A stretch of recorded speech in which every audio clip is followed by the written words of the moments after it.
হ্যাঁ ঠিক আছে ম্যাডাম, হয়েছে হয়েছে। আচ্ছা হ্যাঁ স্যার বলুন। ঠিক আছে তো? হ্যাঁ হ্যাঁ হ্যাঁ ঠিক আছে। ঠিক আছে। কিন্তু আপনি আপনি আপনার ওই আপনার ভিডিওটা অন করুন। ওটা ভিডিওটা? হ্যাঁ হ্যাঁ ডান দিকেরটা। আচ্ছা আচ্ছা।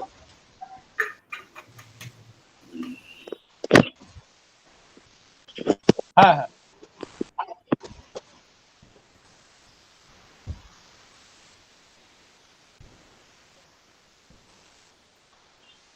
হ্যালো। হ্যাঁ স্যার আবার বেরিয়ে গেলেন নাকি? না না না না স্যার আসেন। ক্যামেরাটা অন করুন। হ্যাঁ বাঁদিকে হচ্ছে আপনার সাউন্ড, ডান দিকে হচ্ছে আপনার ভিডিও। হ্যাঁ আমি দেখে নিচ্ছি। ঠিক আছে ঠিক আছে। একটু ধরো। হ্যাঁ এই শিবানু, ভিসি স্যার আসেনি তো? ভিসি স্যার আসেনি তো? না আসেননি এখন। ঠিক আছে স্যার আসুক, শুরু করবো।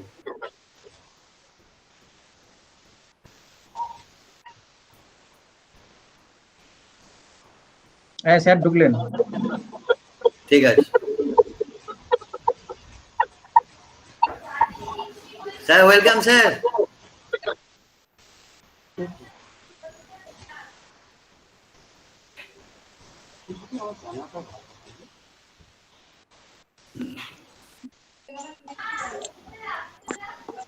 সুব্রত বাবু, আমি জয়েন করেছি।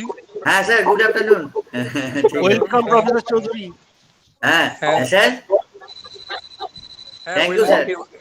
হ্যাঁ শুরু করে দিই স্যার। হ্যাঁ স্যার, কে বললেন? হ্যাঁ ঠিক আছে স্যার, আসছে ভিডিওটা। হ্যাঁ এসছে। হ্যাঁ ঠিক আছে। ওয়েলকাম কে বললেন? না আমি স্যার, আমি ঠিক আছে স্যার, আমিও ওয়েলকাম বললাম। মনোজিৎ বাবু। ও ভালো আছেন মনোজিৎ বাবু? স্যার শুরু করছি আমরা তাহলে। হ্যাঁ অ্যাজ ইউ প্লিজ। হ্যাঁ ঠিক আছে, এই মনোজিৎ বাবু শুরু করি। বলছি রিসোর্স পার্সনরা এসে গেছেন বাকি দুজন? আপনার হচ্ছে রুচি ম্যাডাম একটু পরে ঢুকবেন, আর আপনার প্রিন্সিপাল রামকৃষ্ণ মিশনের একটু পরে ঢুকবেন, মিনিট 10 পর। আচ্ছা, তাহলে স্যারকে জিজ্ঞেস করে নিয়ে শুরু করে দিন। হ্যাঁ স্যার শুরু করছি স্যার। প্লিজ হ্যাঁ ঠিক আছে মনোজিৎ বাবু স্টার্ট করুন। হ্যাঁ, a very good afternoon everybody.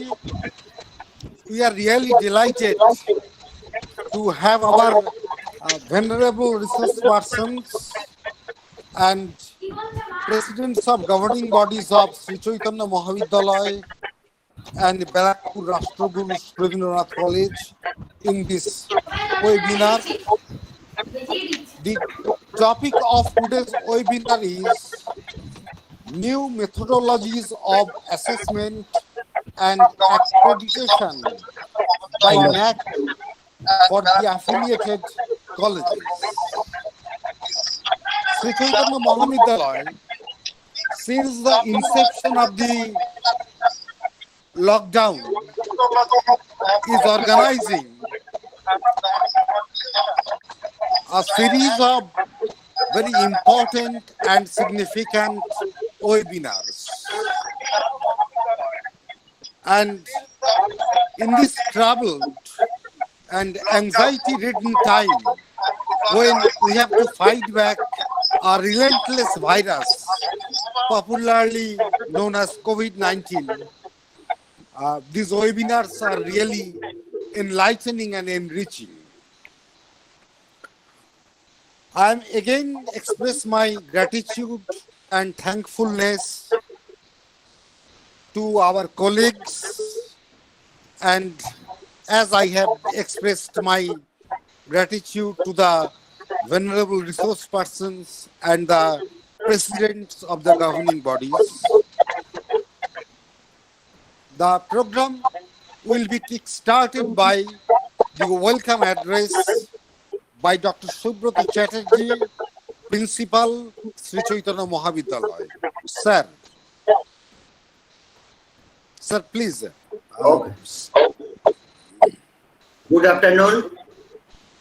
It's my pleasure to welcome you on behalf of organizing committee of the national level webinar on new methodologies of assessment and accreditation by NAAC for the affiliated colleges organized by IQAC Sri Chaitanya Mahavidyalaya in collaboration with IQAC Barakpur Rashtraguru Surendranath College. At first, I would like to convey my sincere gratitude and thanks to Professor Bashok Choudhury, Honorable Vice Chancellor of West Bengal State University. We are really grateful to you, sir, for your kind presence and giving us consent to deliver keynote speech in spite of busy schedule. Sir, you are our source of inspiration. My sincere gratitude to Swami Asto Ganananda, Principal, Ramakrishna Mission Residential College, Narendrapur, Kolkata, and Dr. Ruchi Tripathi, Assistant Advisor, NAAC, Bengaluru. We are so grateful to both of you for spending your valuable time. I convey my heartfelt thanks to Dr. Chittaharan Sengupta, President of our governing body, moderator of today's webinar. Sir, your valuable advice always helps us to go ahead. My sincere gratitude to Mr. Dev Roy Choudhury, President of the governing body of Barakpur Rashtraguru College. Thanks to Dr. Manojit Roy, Principal, Barakpur Rashtraguru Surendranath College, for your kind consent to collaborate the webinar with us. My special thanks to the learned participants for your active participation. Really, we are overwhelmed by your responses to our humble initiative. I am happy to announce that 1,154 participants, including 31 principals and vice principals, IQAC coordinator, faculty members, librarians, research scholars, and students from 21 states and union territories of India and Bangladesh have registered for today's webinar.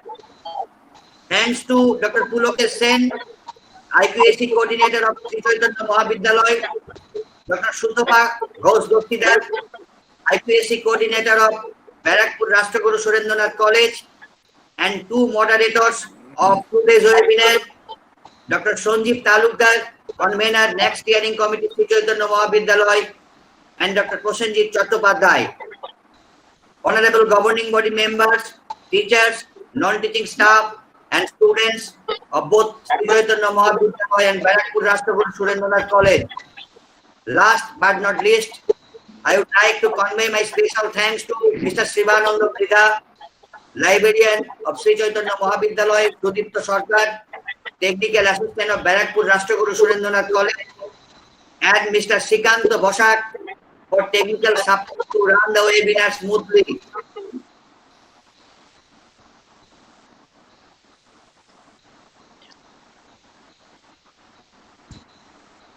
Hello.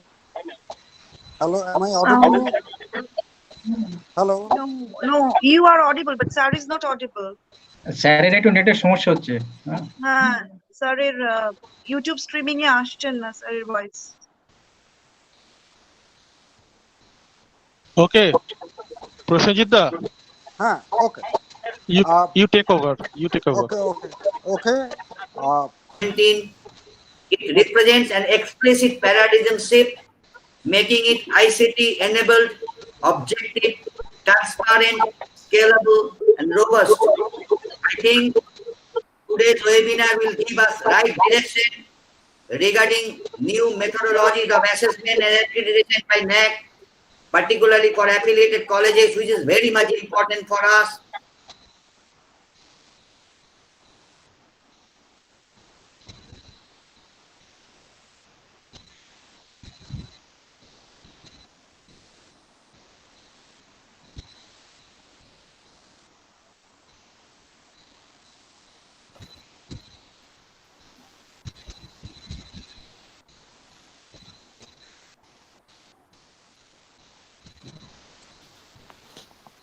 Sanjeev শোনা যাচ্ছে তো?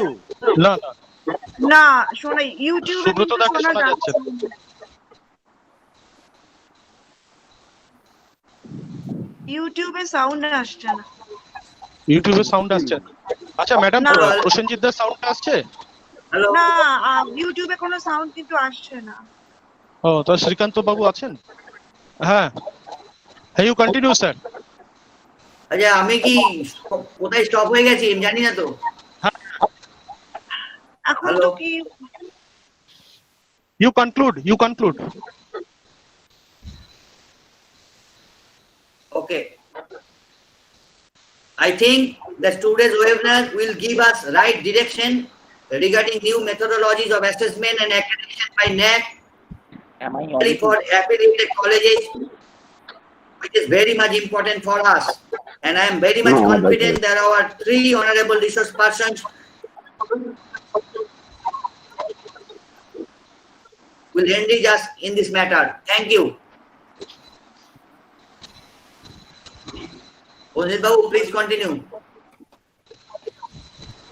Just a moment sir. Subrata da sound আসছে না। হ্যাঁ শ্রীকান্ত বাবুকে বলুন ইউটিউবে madam বলছেন। হ্যাঁ, বল। স্যার যারা যিনি স্পিকার মানে যে বলবেন বাকি সবাই একটু মিউট করুন। দেখুন না মিউট সাউন্ডটা করতে হবে, মিউটটা না ঠিক করা যাচ্ছে না এখান থেকে, আমি না দেখতে পাচ্ছি। সবাই মিউট করুন। এক্সেপ্ট স্পিকার ভিডিওটাও অফ করে মিউট করুন, দিতে হবে। তাহলে কোনো সমস্যা হবে না। মুশকিল হয়ে গেছে, এখানে মিউট করা যাচ্ছে না। হোস্ট যিনি আছেন উনি মিউট করে দিন।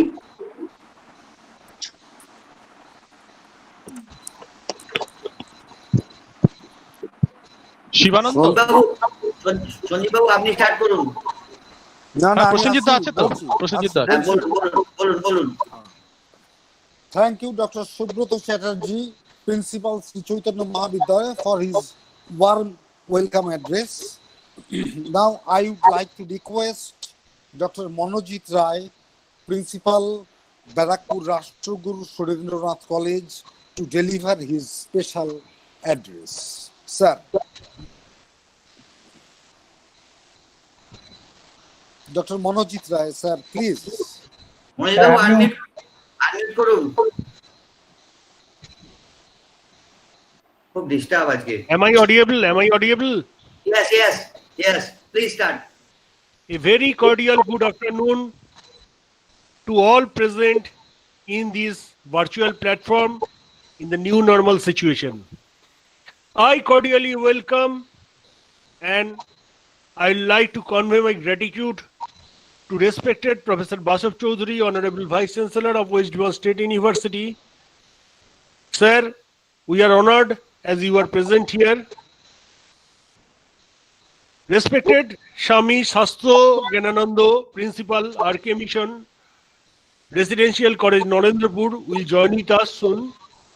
And respected Dr. Ruchi Tripathi, Assistant Advisor NAAC, will also join with us as resource person. I'd like to welcome Dr. Chintaharan Sengupta and Sri Dev Rai Choudhury, the Honorable President Governing Bodies of the organizing colleges, Dr. Subroto Chatterjee, Principal of Sri Chaitanya Mahavidyalaya, IQAC coordinators of both the colleges, faculty members, non-teaching staffs, and all other participants of this August gathering. Our college, Barakpur Rashtraguru Surendranath College, is college with potential of excellence awarded DRUSHA, DBT Boost, DST First funded college under the West Bengal State University, to have recently completed the fourth cycle of NAAC accreditation according to new assessment procedure. In the world of academics, several changes are taking place, and this has included new methodologies in assessment and accreditation process by NAAC too. Considering this, Barakpur Rashtraguru Surendranath College, in collaboration with Sri Chaitanya Mahavidyalaya, came up with the plan to organize this national level webinar on new methodologies of assessment and accreditation by NAAC for the affiliating colleges. The age-old concept of education, educational organization rendering only education has now changed. Educational institutions now have to play a much more holistic role in contributing to the sustainable development of the society as a whole. The stress of the new accreditation process is on how much value an educational organization has created towards the society.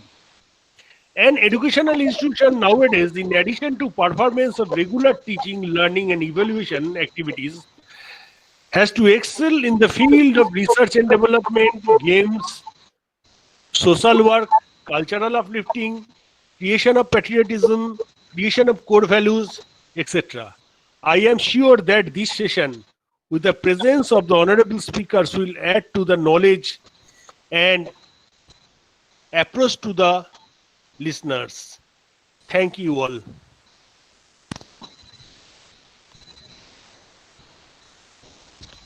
Over to Mr. Chattopadhyay.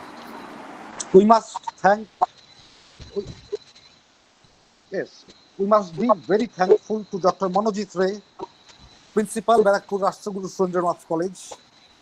Now, I would like to request to deliver the special presidential address by Mr. Dev Rai Chaudhuri, President of our collaborating college, Barakpur Rashtraguru Surendranath College.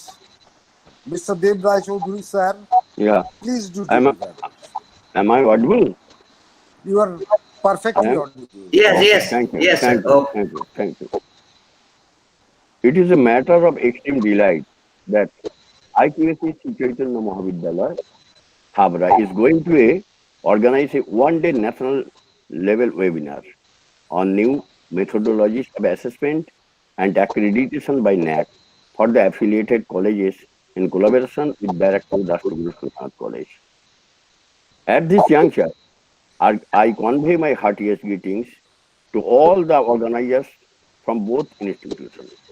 I also welcome the Honorable Resource Person, Professor Basuk Chaudhary, Honorable Vice Chancellor, WBSU, Swami Shastraganandaji Maharaj, Principal, Ramkishu Mission Residential College, Narendrapur, and Ruchi Tripathi, Assistant Advisor NAAC, in this platform of this webinar. BRSNC is a family under the lead of a relatively young principal with good leadership potentials. We, on behalf of the GB, try to back different endeavors of this family all the year round. It is expected that, like other ventures, this timely webinar also provide us checkered experiences regarding the new avenues to be followed towards excellence. The brain is unbargeable now because of the demands of this crisis time. Let us hope that this webinar may chalk out a blueprint for steady developments of institutions for the days to come. Thank you. Thank you, Mr. Dev Rai Chaudhuri, President, Governing Body, BRSNC. We are really delighted to have you in our midst. Now, I would request Dr. Chintaharan Sengupta, the respected President, Governing Body of Sri Chaitanya Mahavidyalaya, to deliver his inaugural speech. Sir, please do take over. Hello, sir, am I audible? Yes, sir, perfectly audible you are. yes, yes. Thank you, thank you. Good afternoon to all of you. I feel very much honored to be present here to inaugurate a seminar on a topic which is very much relevant to all higher educational institutions. The resource persons of today's webinar are very much renowned and need no introduction about them. I believe that we will learn a lot about the topic on which the resource persons will give their enriched deliberations. We all are waiting for their deliberation, so without wasting so much time, I formally announce the inauguration of this seminar. I wish the webinar a grand success. Thank you all. Thank you, sir. Thank you, Dr. C.H. Sengupta, President of the governing body Sri Chaitanya Mahavidyalaya, for his inauguration of the webinar, New Methodologies of Assessment and Accreditation by NAAC for the affiliated colleges. Thank you again, sir. Now I would fervently request Dr. Sanjeev Talukdar, convener NAAC steering committee, my colleague and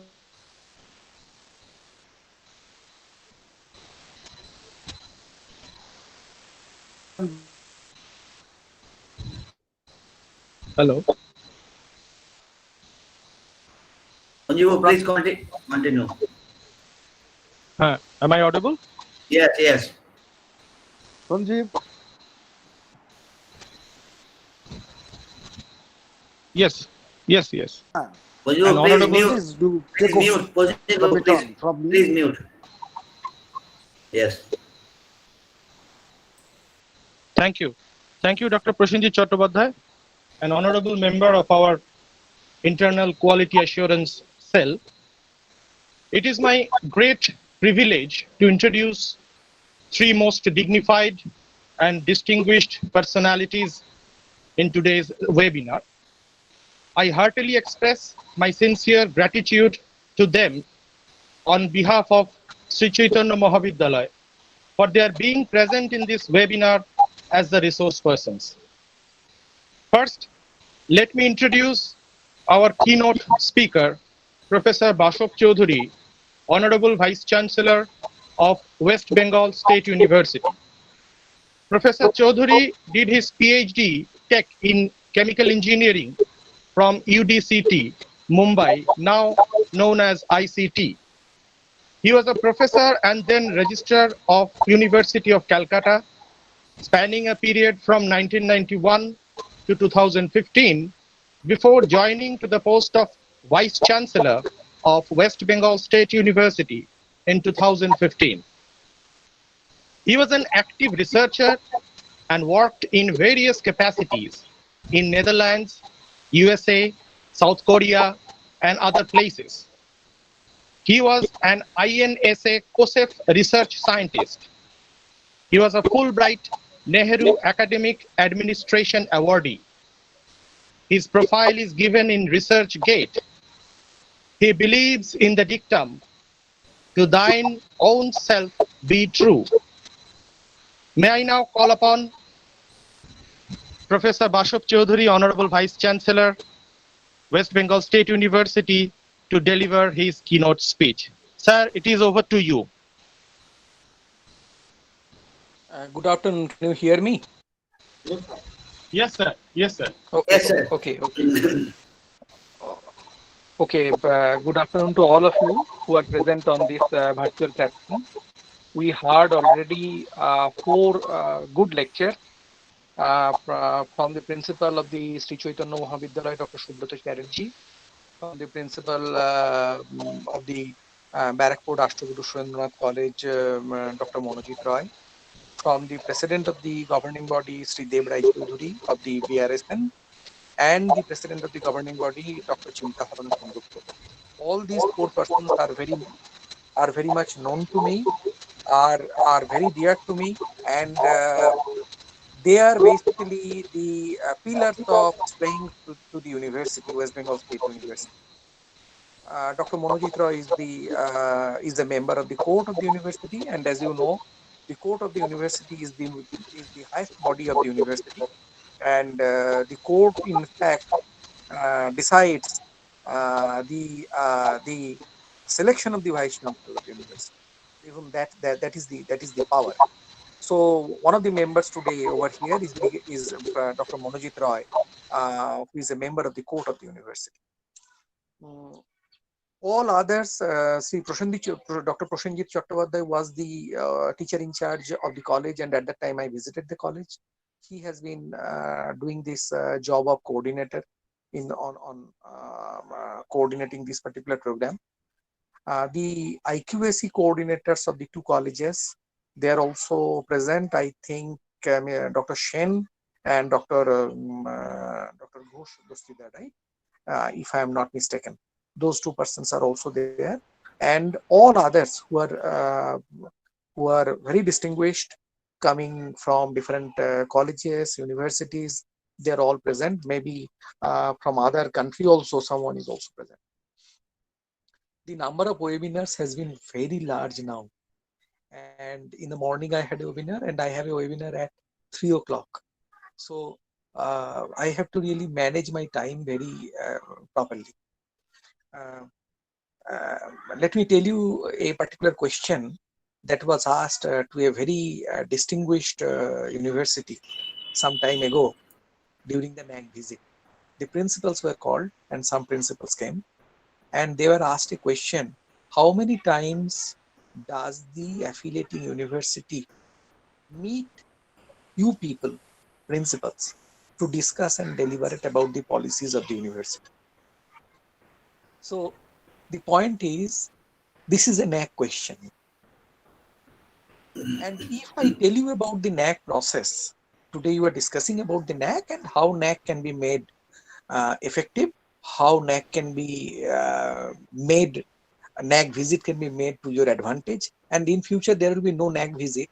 Whatever data you upload, on those basis, the decision on the NAAC decision of the NAAC will be taken. Now, Barakpur Rashtraguru Surendranath College has done NAAC consistently over a long period of time.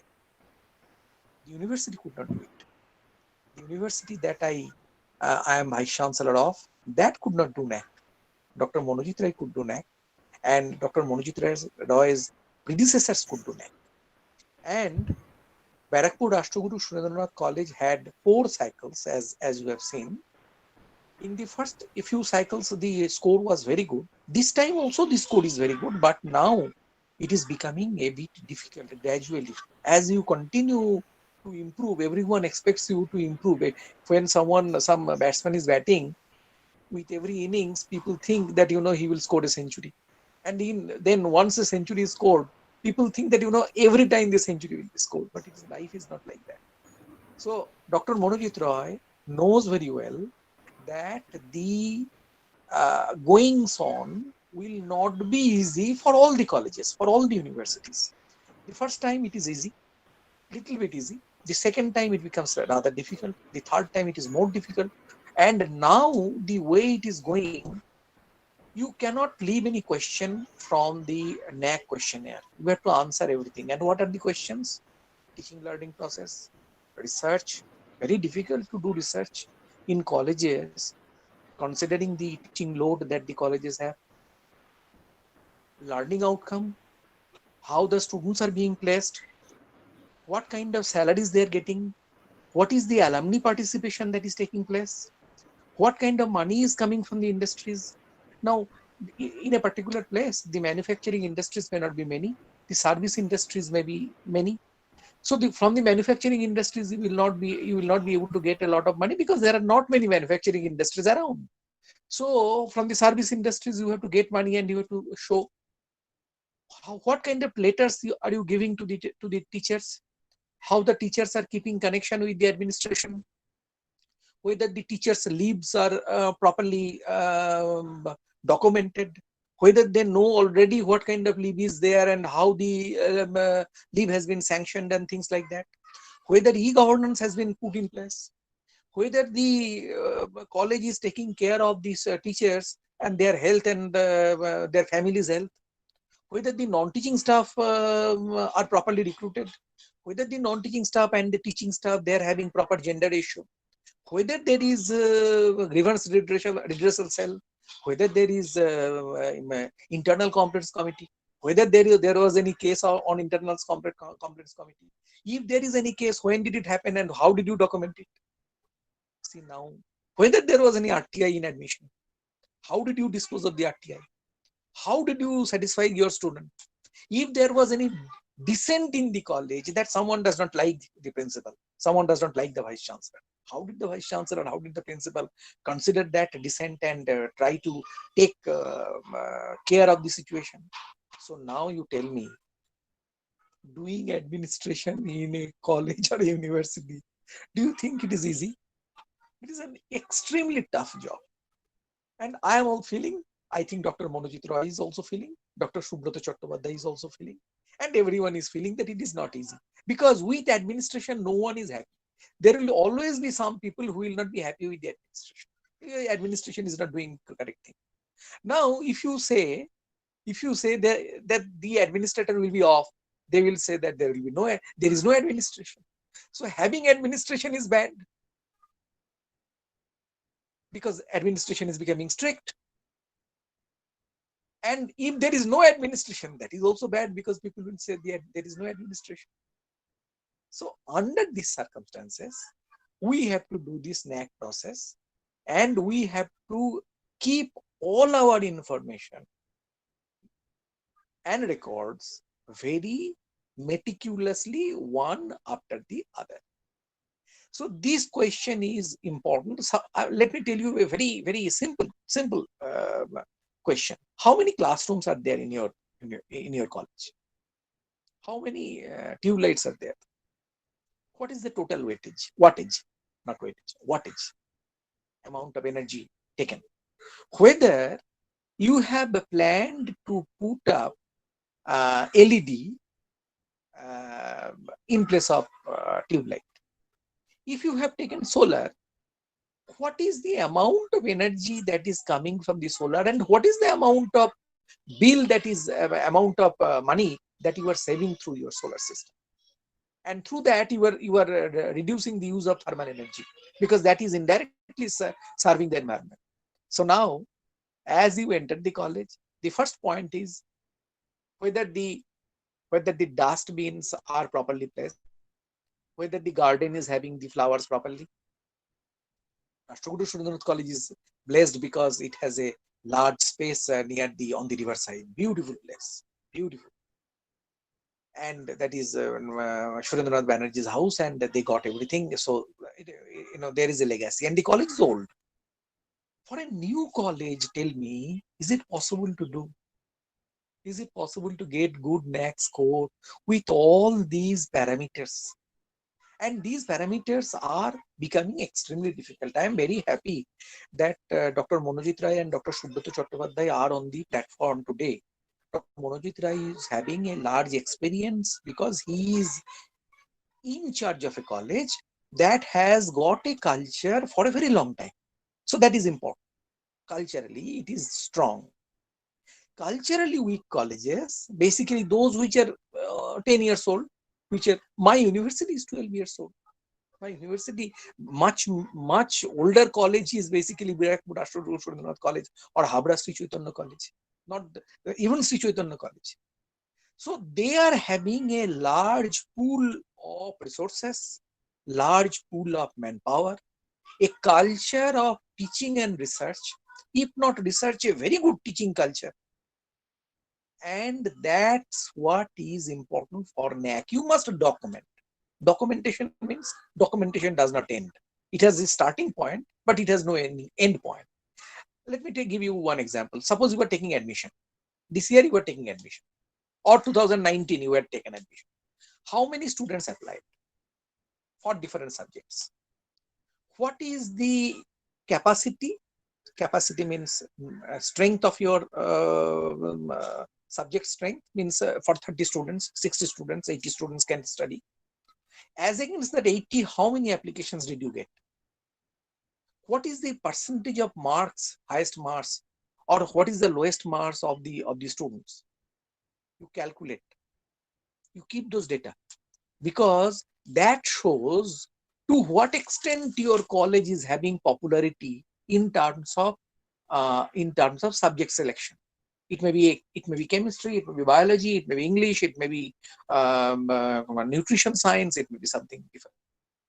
Now the point is, when you are documenting this, you are documenting that in the year 2018 so many people applied, in the year 2019 so many people applied, in the year 2020 so many people applied. Whether the numbers are gradually going up or going down. If it does not go up, why it is not going up? It is keeping at the same level. Now Dr. Monojit Roy has to answer this question. Why is it at the same level? Is it possible for him to answer? There are so many colleges which are being established. So the point is, so many different research. Come to college research. UGC has said that colleges also can do, college teachers also can do research, and there may be research centers. If you have 2 teachers having PhDs, they can start their research centers, and all these statutory norms have to be followed. They can have their own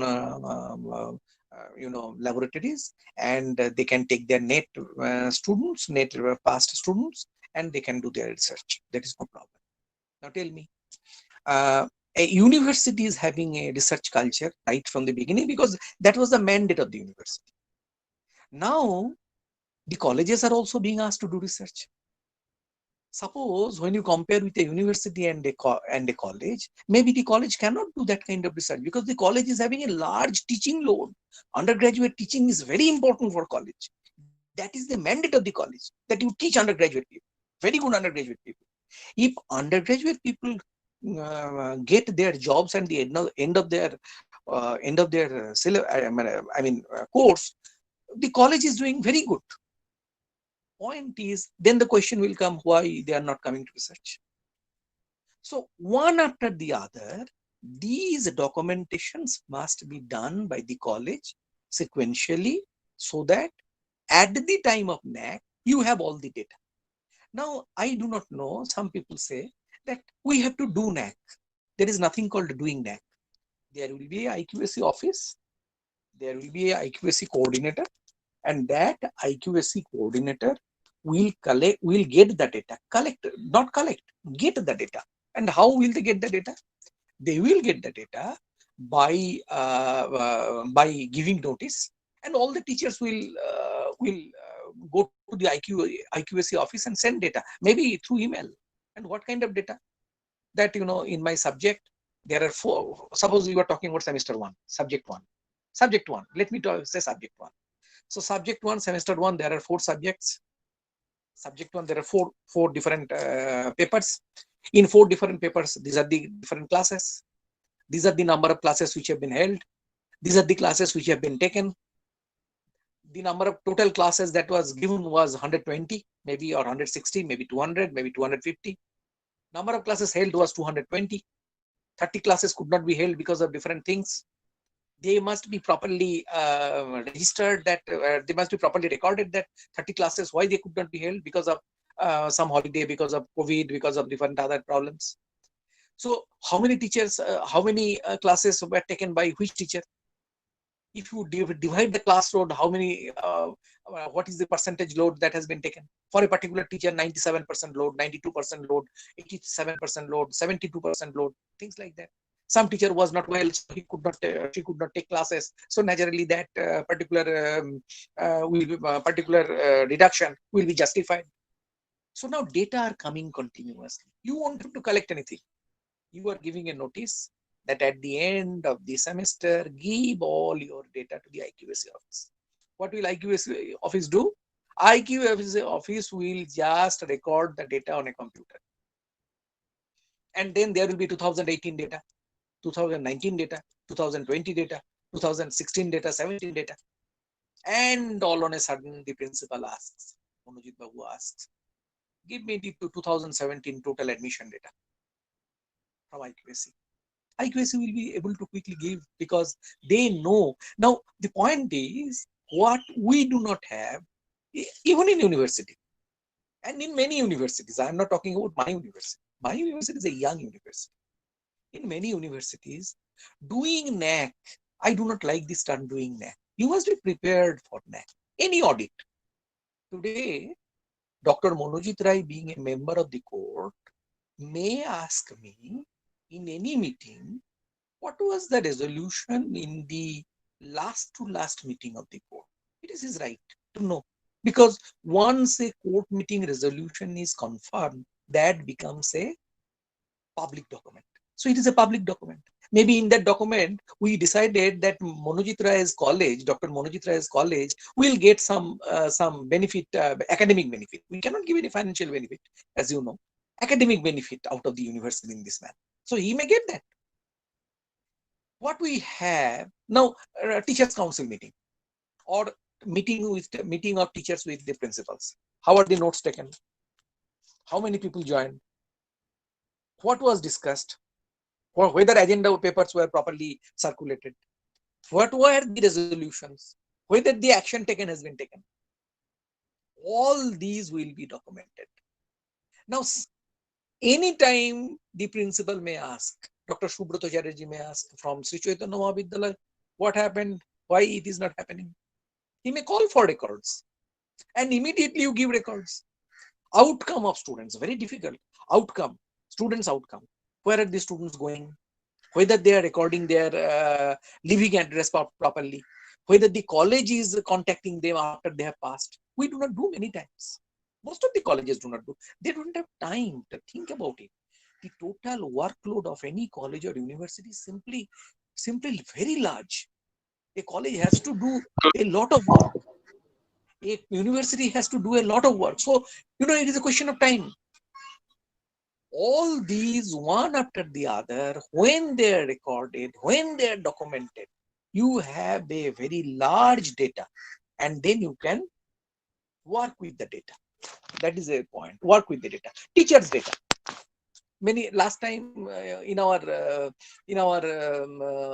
webinar, one MHRD deputy director came and she said that many teachers are not sharing their other data. So we have said AISHE. So we have said that other data is not important. Now, Dr. Monojit Rai may ask to teachers that you put your other data. I need them for my record. If he says, and if the teachers accept, the other data also will be one additional information. Teachers' academic qualification. How many papers they have published? Whether the papers are in UGC Care Journal or their papers are in not so good journals. The conferences, whether the conferences are really good conferences or not so good conferences. Dr. Monojit Rai or Dr. Subroto Chatterjee may ask these questions because these questions are relevant from the point of view of NAAC, teachers' data, students' data. How many students are coming from difficult background? How many are girls? How many are boys? Whether there is a parity in them, 1:1, 50%, 50%. Whether the students are coming from difficult background and they are giving scholarship. So these kind of questionnaire, the best thing for preparation of NAAC, this is my feeling. All the respected principals may think about it. That you develop your own questionnaire for your own college, depending upon your college, depending upon your requirements. Prepare the questionnaire, and the questions should be given to each teacher. That wherever possible, you fill in those questions. Maybe if not the teacher, at least the department. The department will fill in the questions and they will give to IQAC. So IQAC has all the answers. Some questions have not been have not been given. Immediately the IQAC teacher in charge here, Dr. Shen or Dr. Ghosh, they are there. They will say that this particular question you have not answered. What is the problem? Are we not getting the data for your department? Oh, what is the problem? Can we discuss? Can we sit together and discuss? In this manner, you can collect a large number of data from your day-to-day work and complete the data day-to-day work. When I was a teacher in Calcutta University, I started from lecturer. When I started from lecturer, I was abroad. I did not appear for interview. Professor Bhaskar Rai Chaudhuri was the vice chancellor. Yeah, I'm talking about 90. At that time, I was in the Netherlands. So I applied. He considered my biodata and said that can he come? So I was contacted. I said that my parents said that you come back. I got a job over there also in Netherlands. I have those appointment letter. I left that job. I came here. I became senior lecturer in 1995. Became reader in Open Post in 1998. Became professor on career advancement in 2006. Became registrar in 2008. Became vice chancellor in 2015. So all these data are recorded in service books. Everything is recorded in service book. Everything is given. When I was interviewed, before that I submitted papers, and those papers were all in foreign journals. So naturally, they're still with me. Point is, what I would like to tell you is that, if you document, when I was a teacher, just after delivering the lecture, I will come to my office. There used to be a room. After delivering the lecture for 1 hour, I'll come to my office. I will prepare one question, one objective type question, one subjective type question, one problem, mathematical problem maybe. I'll prepare that. I'll keep it in my file. Okay. Now, when the controllers department sends a letter, prepare the questions, I don't have any problem, because I used to take 60 classes for 100 marks paper. So for minimum 60 classes. So 60 classes, there used to be 60 objective type questions, 60 problems. Maybe 60, if not 60, 50 problems and 50 objective type questions. At the end, there used to be lethargy, so maybe I have not done.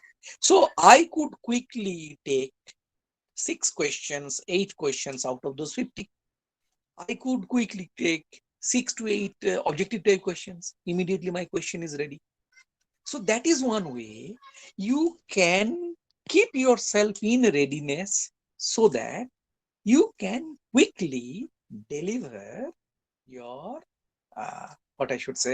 your responsibility. You can discharge your responsibility without much of a problem. Similar thing should be considered, and NAAC is not a very difficult process if you can dream of it. Dreaming means coming to the college and leaving the college in between the time that you get. How are you managing that time? How many classes? How many meetings? Whether you are maintaining a diary, whether you are meeting your principal, whether you discussed with the principal the difficult question, difficult problem, whether there was a seminar that was to be arranged, whether the seminar was held, whether the chief guest has been contacted. All these one after the other, if you keep these systematically, a college governance becomes kind of fun. College governance becomes easy. So it all depends on the dream. It all depends on the what I call shopno, dream. When I joined, I tell you, this university in the year 2015, the situation was very difficult. I was thinking, why did I leave that Darbhanga building office and come to a place like this? There is no road, the muddy road, and there is no office. The vice chancellor, the Rashtraguru Surendra College was a much better place as compared to the university. Even Sri Chaitanya College was a much better place as compared to the university. The university was a very difficult situation. So in the last 4 or 5 years, with help from everyone, teachers, students, non-teaching employees, principals, college teachers, everyone, we have been able to come to a situation where tomorrow, a student, tomorrow I will give a certificate. Now, let me tell you how the work is going on. Yesterday, not yesterday, about a week ago, a student's father sent me a WhatsApp that my daughter has got a chance in IIT Upper. This is her mark sheets. She wants a provisional certificate. Now, because of some COVID problem or something like that, our registrar is not in a position to come. So I have to give a statement of fact. So I got all the mark sheets verified. I kept everything ready. I told the students, kindly remind me on Friday at 10 o'clock. And I said, you send me your email address. I'll give you the certificate format. I mean, certificate text. I mean, what I will write basically over there by 1 p.m. You agree that the certificate is all right? I'll take a printout on my letterhead and send a scanned copy to you at 2 p.m. That is how we work. Any student can come. Only for examination, I cannot give any information now because of the problem that you know. So I cannot give that. But everything is happening through this smartphone or through the computer. Everything. If you send me a letter, I'll send a reply to you. If you send me anything, I'll try to reach you. Because the vice chancellor or the principal, they are facilitators. They are not They are not that way, the bosses. They are facilitators. Teachers will study, students will study. What are we doing? We are trying to make the teaching and learning process better and better.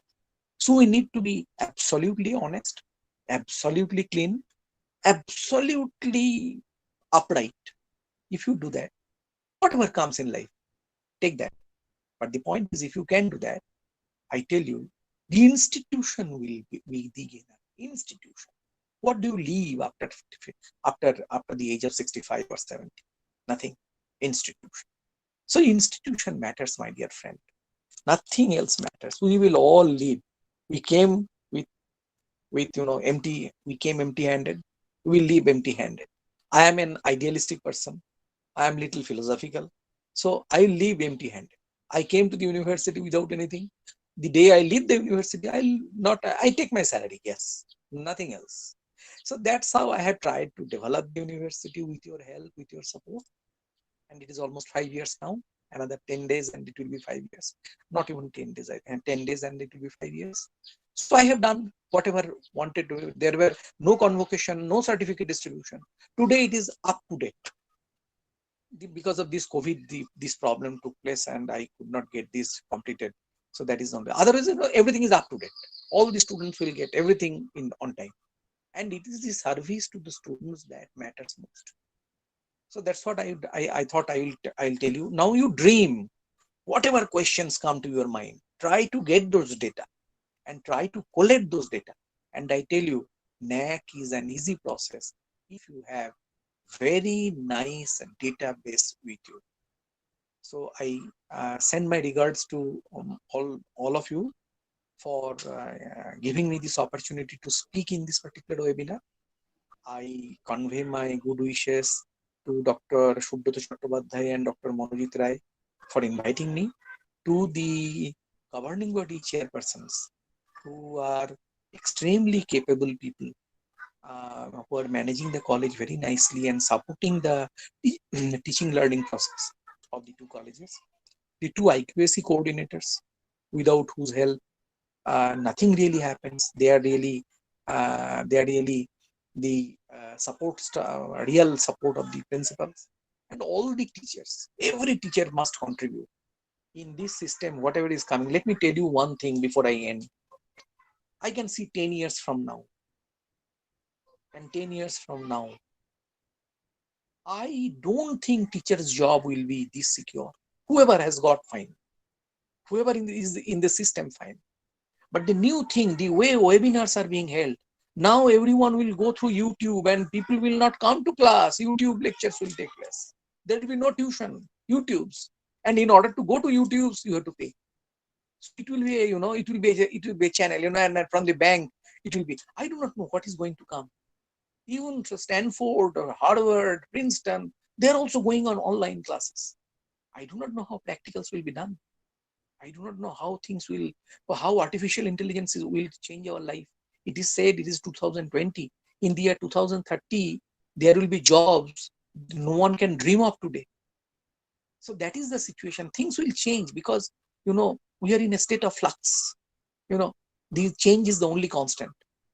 So we need to be very, very careful in order that we can really compete. And the way private universities are coming, the amount of funds, I will not directly give you the figures. Yesterday, I was going through and I was talking to someone. The amount of funds that people are having in universities and colleges, that is fabulous. You go to Pune, you go to Bangalore, you go to different other places.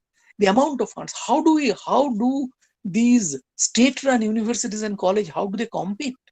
Because our job is not to take money from the students. Our job is to give education to the lowest possible people who comes to my university. 40% people, 45% people are first generation learners. And I need to give them smile on their faces. That is my duty. So all these, are complicating the higher education scenario. I am very happy that Maharaj Shastrughananda, in fact, my principal, because he was in Belur Math and I am a product of Belur Math Ramakrishna Mission Vidya Mandir. He was my principal, and now he has gone to Narendrapur. And a very erudite man and a very learned man with a lot of ethics, Sanjeev Maharaj. He will be speaking. And also Ruchi Tripathi, I have heard her in the webinar in St. Xavier's. So she will also be there. So they will give a lot of information on that. So try to, develop your own system in a very nice way. My best regards to all of you. Please stay safe, take care of your families, take care of your near and dear ones, and kindly see that this disease that has caused this pandemic, we get rid of this somehow. That vaccine development and other things, that is a different question. In the in an article in Science, it has been nicely given that about the vaccine development, do not under promise and over and over deliver. What we do over promising and under delivery. And that particular science journal that said something very interesting: under promise and over deliver. So any college also will under promise that we will try to do as much as possible and over deliver, not over promise or under deliver. That loses the credibility of the college. So I said so. I do not know whether I could make any impression upon you, but the point is I tried to say what I thought would be appropriate for this particular program. If there is any question, kindly send me the questions on my email and I will try to answer as to the best of my ability. My good wishes to all of you. Thank you so much. Thank you. Thank you, Honorable Vice Chancellor, sir, for perfectly blending the dream with pragmatism. And we have to dream of, and we also have to keep our feet at the floor, at the soil, so that we can, just as you said lastly, that we can under promise and then we can deliver over and above the amount of promise that we have made. Yes, your lecture will certainly pave our ways to proceed further. Thank you, sir, once again. Our next esteemed speaker is Swami Shastrogyan Nandaji Maharaj, Principal, Ramakrishna Mission Residential College, Narendrapur, West Bengal. Maharaj is a monastic member of Ramakrishna Math and Ramakrishna Mission. He has a lot of teaching, research, and administrative experience under his belt. He served as a member of different committees of UGC, NAAC, Government of West Bengal, and of course, Ramakrishna Math and Mission. His area of interest includes Ramakrishna Vivekananda literature and philosophy, literature and spiritualism, Gaudiya Vaishnavism and Vedanta philosophy, and many more. Many of our participants today have had an experience to listen to him, and I am quite sure that his presence today has acted as a catalyst to enhance the number of participants. Maharaj, it is over to you. Maharaj. Namaskar. Am I audible to everyone? Yes, yes. Yes. Perfect. Okay, sir. Thank you. My respectful namaskar to Principal Sir, Sri Chaitanya College, Rashtraguru Srinath College, and also my respectful namaskar to Vashav Babu, whom I admire from the very core of my heart for his expertise, for his scholarship, presentation, everything. And also the support he has always provided us during my days at Vidya Mandir College, when he was also at University of Calcutta as a registrar. I always respectfully remember his support, his assistance. Really, it's unique to remember always. all other distinguished teaching faculties and other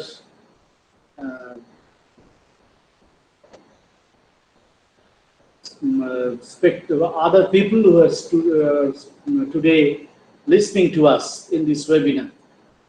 I think within few minutes, our assistant advisor from NAAC also will come. I was fortunate to work with them when I was a General Council member. Presently, I am not General Council member. My term has been over. However, when I worked with them at NAAC Bangalore, all the people of the NAAC, I really saw how diligently and accurately they are trying to find out the ways to assess the quality of a college or university. You know, it is always very difficult to assess anything, be an individual or an institute or any object. I may assess one thing from one standpoint, you may assess from another perspectives. Different types of constructs are also there. Naturally, what happens whenever we assess something, some subjectivity always comes in the light. And whenever I am assessed by anyone, naturally, I expect that assessment will be objective, but find the assessment has become, at least to some extent, subjective. That's the dichotomy, I think, in the assessment procedure always lies. And we have to bear with it. We have no other way. We can't escape it. So whenever I have seen, while working with my respected NAAC advisors or directors or other people, and whenever I interacted with my faculty members when I was at Vidyamandir College, or when I am at present at Narendrapur College, or other colleagues, friends, teaching fraternity of different colleges or universities, I found really there is a gap between the policy maker and the people who will enjoy the benefit of the policy, or in other terms, who will also deploy the policy at the ground level. Naturally, sometimes I asked myself, I asked respected members of NAAC committees, that how can you expect this? Or on the other way, I asked my friends, my teacher friends, that why do you not do these things? Why are you not able to perform these, accomplish these? And I found at the day's end, at the end of my all exploration, that there is a gap. I don't know. Please believe me, I don't know how will we be able to bridge the gap. The policy makers, when we framed the policy in the NAAC regarding this assessment accreditation, and other experts were there, I had deliberations with them.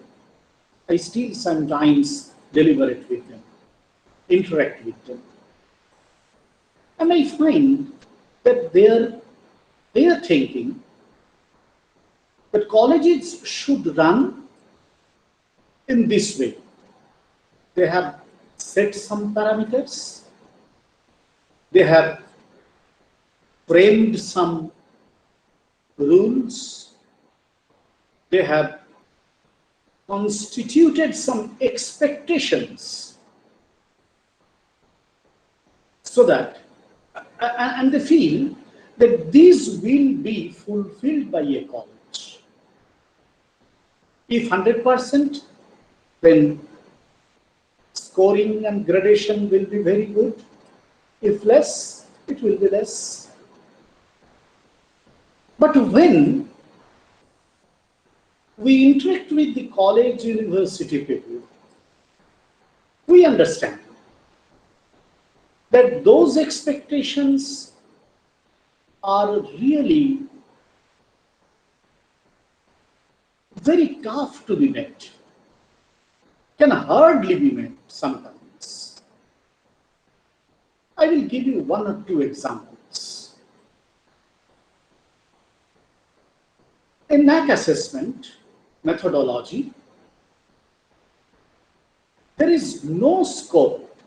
As we are autonomous college, we know there is no scope to show or to inform them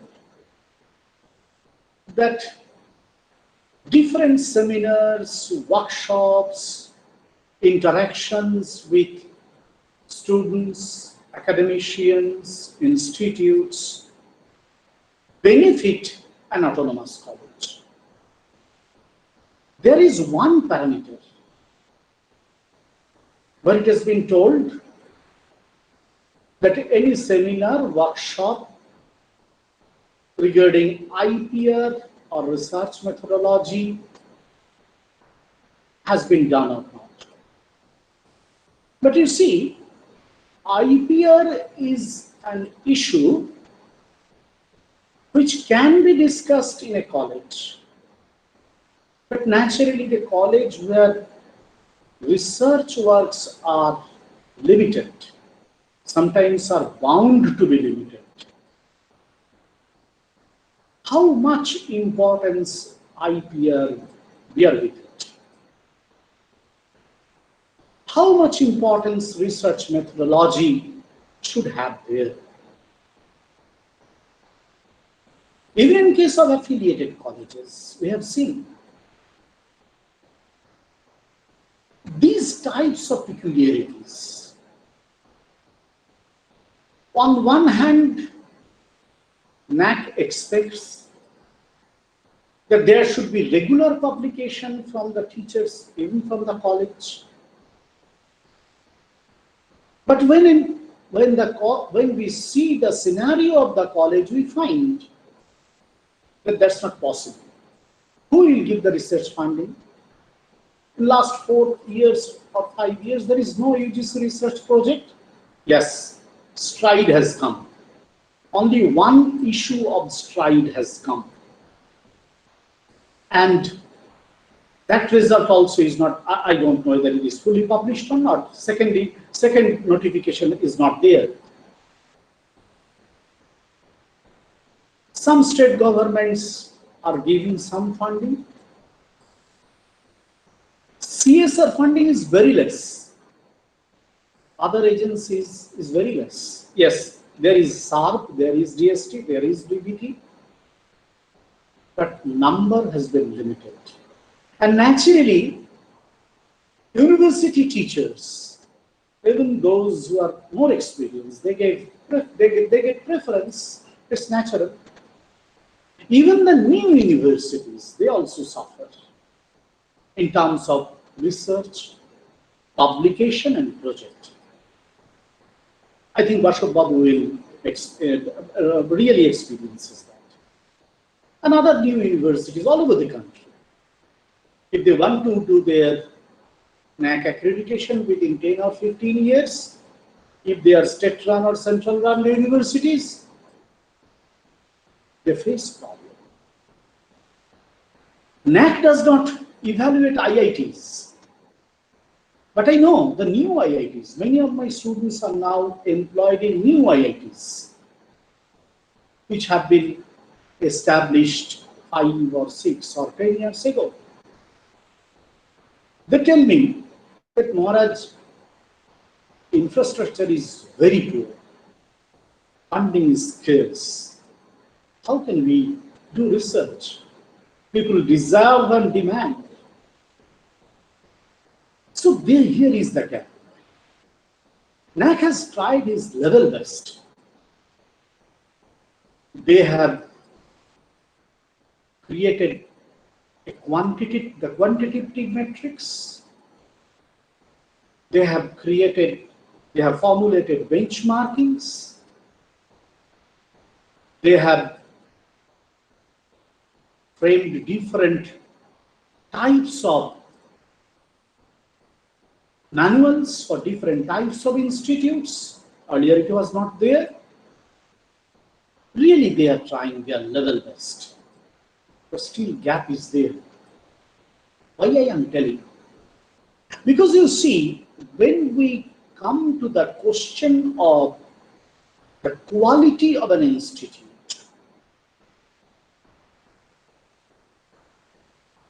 now at present, in our country, this quality benchmarking is being judged by NAAC primarily. So naturally, whenever question of quality comes, the assessment agency comes under the screen, scrutiny. Because based on their parameters, we the institutes, the college and universities, will try to judge ourselves in terms of quality sustenance and quality enhancement. Once I asked some person at NAAC in some meeting in an informal way, see, in the first cycle, when we from NAAC are going to assess a college or a university for the first time, we are demanding some performance benchmarking, some parameters. We are demanding. Very good. And based on those parameters and the performance in those particular parameters, NAAC has assessed as much as objectively possible. They have assessed that this institute, university or college has earned the score 2.6 or like that, and this grade B plus B, B plus B plus plus, whatever it may be. Now, when after 5 years or 6 or 7, sometimes a delayed recycle, reassessment is being done, reaccreditation is being done, better. When this college or university is going for the second cycle, interestingly, till now, in all the manuals, in fact, I have studied almost last 20 years the different manuals NAAC has prepared. In all the manuals I have seen, except one parameter, in all parameters are same. If not, the manual is itself changed. That means if my college now goes for NAAC assessment as an autonomous one, the manual which I will use,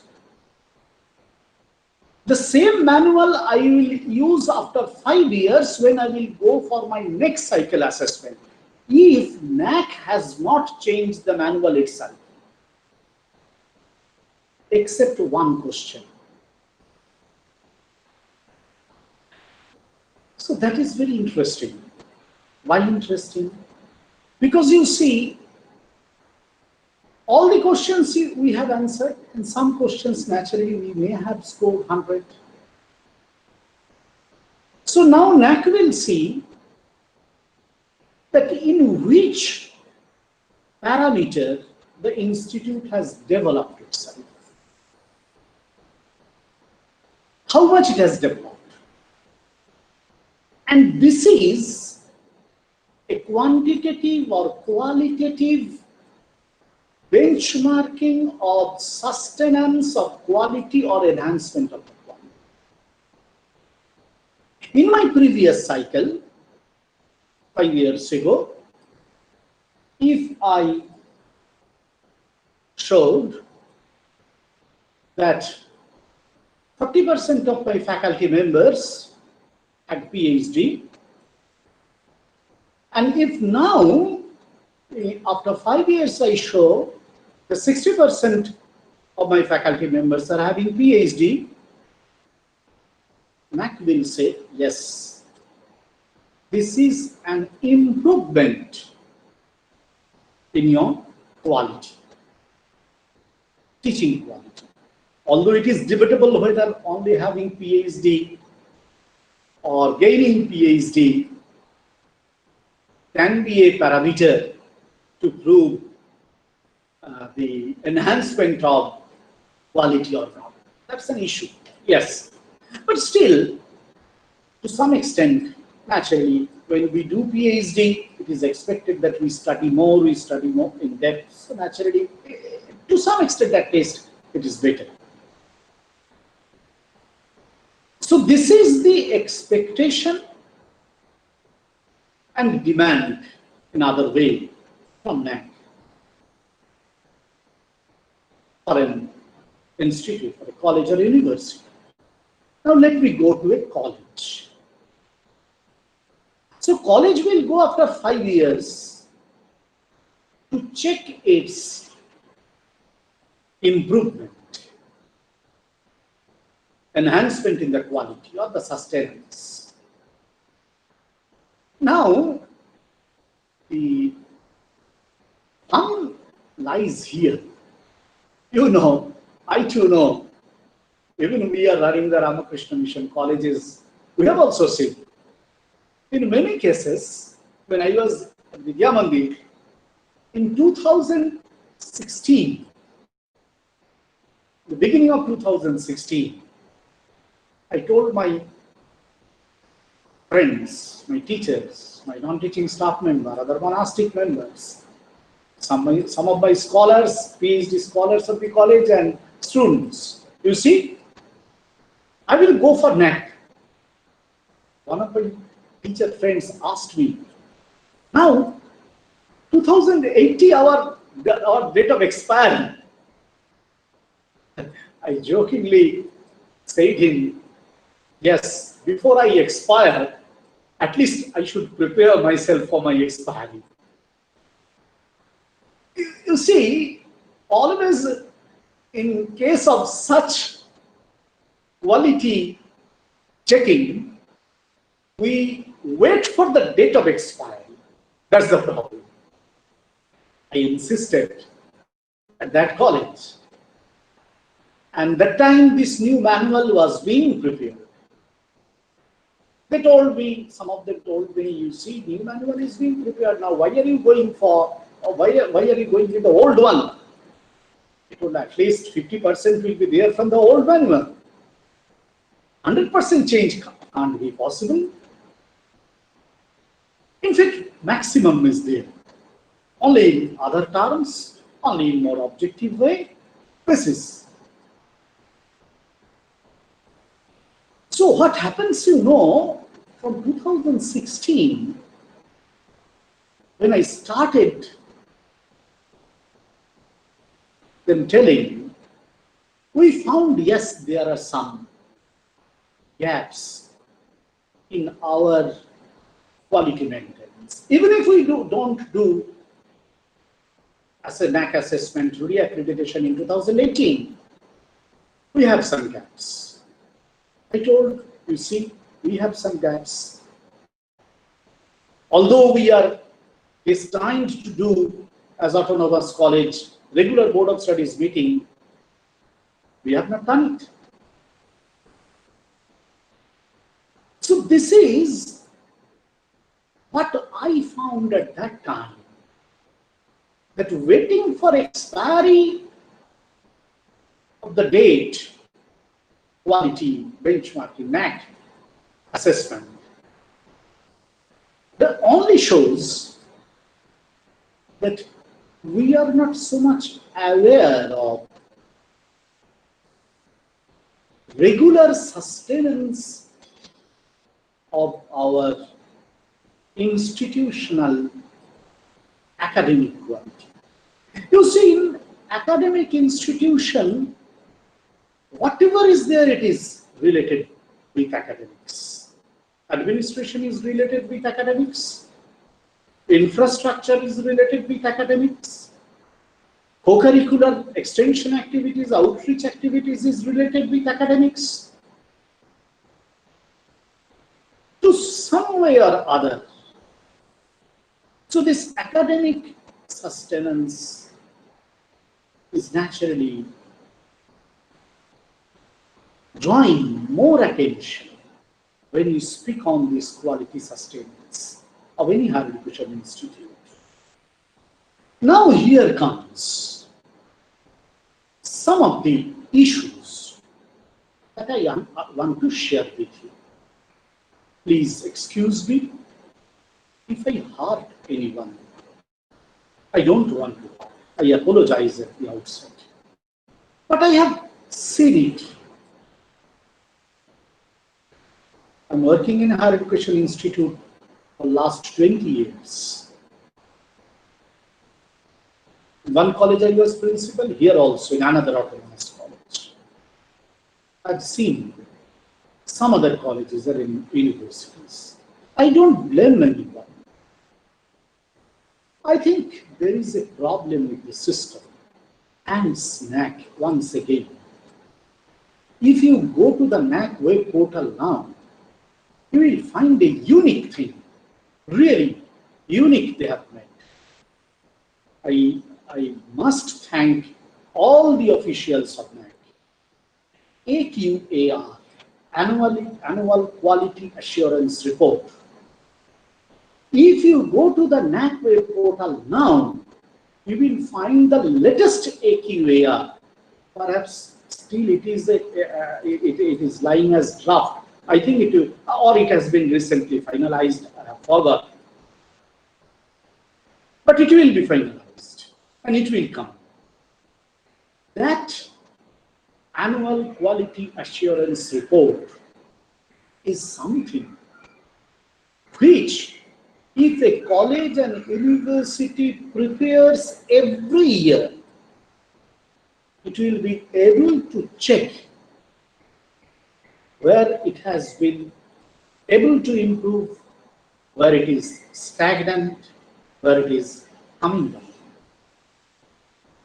Don't think that I am telling that these NAAC parameters are only parameters which will show us our improvement, which will show us our degradation or our stagnancy. No.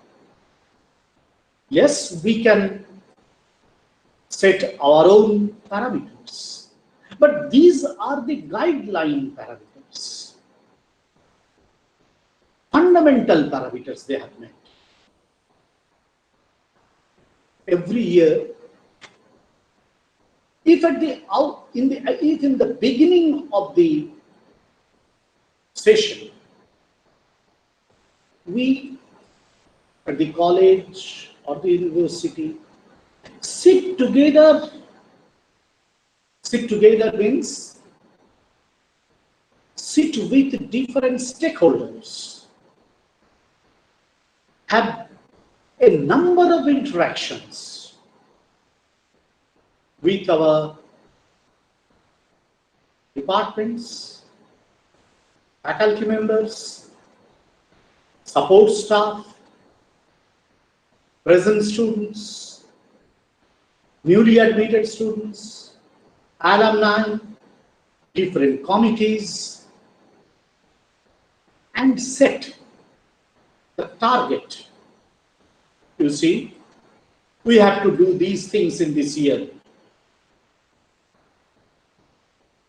As a teacher, we have found that being a teacher, we prepare a lesson plan for the entire course which we are slated to teach in the semester.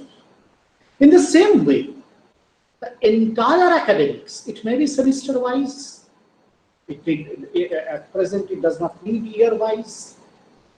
As I have told it, it's completely academic one. So each semester-wise, we can prepare. In the NAAC's terminology, they have coined a term, very tough, very hard term, difficult term to understand. They have told it strategic plan. Whatever term you give it, whatever name you give it, I don't bother. Only thing what I have felt, I have tried to do in my other college, in my former college, in this college also, I'm trying to do. And at the end of the semester or year, if we take a stock of it, and then we also try to fill in the gaps between which we have planned and which we have seen that we have done and which we are seeing that we have not been able to do. If we try to complete the unfinished one, then naturally it will come to our habit. You see, taking the classes, setting the question papers, seeing the answer scripts, doing the scrutiny,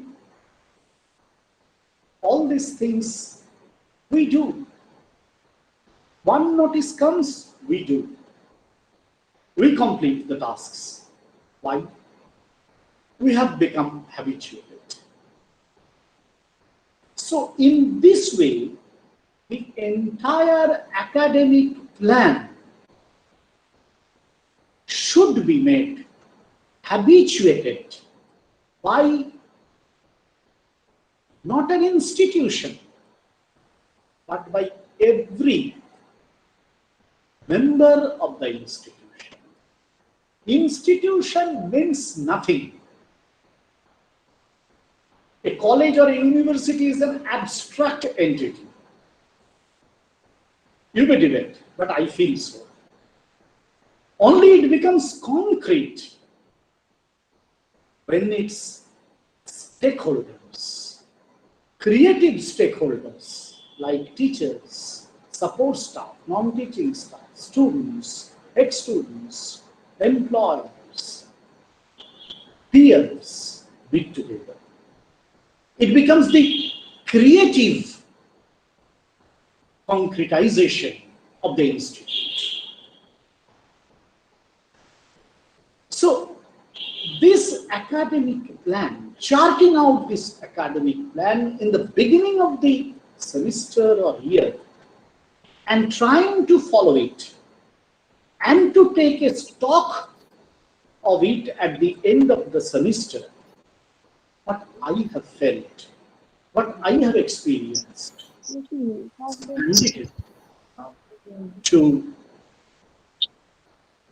create the quality, to keep the sustenance.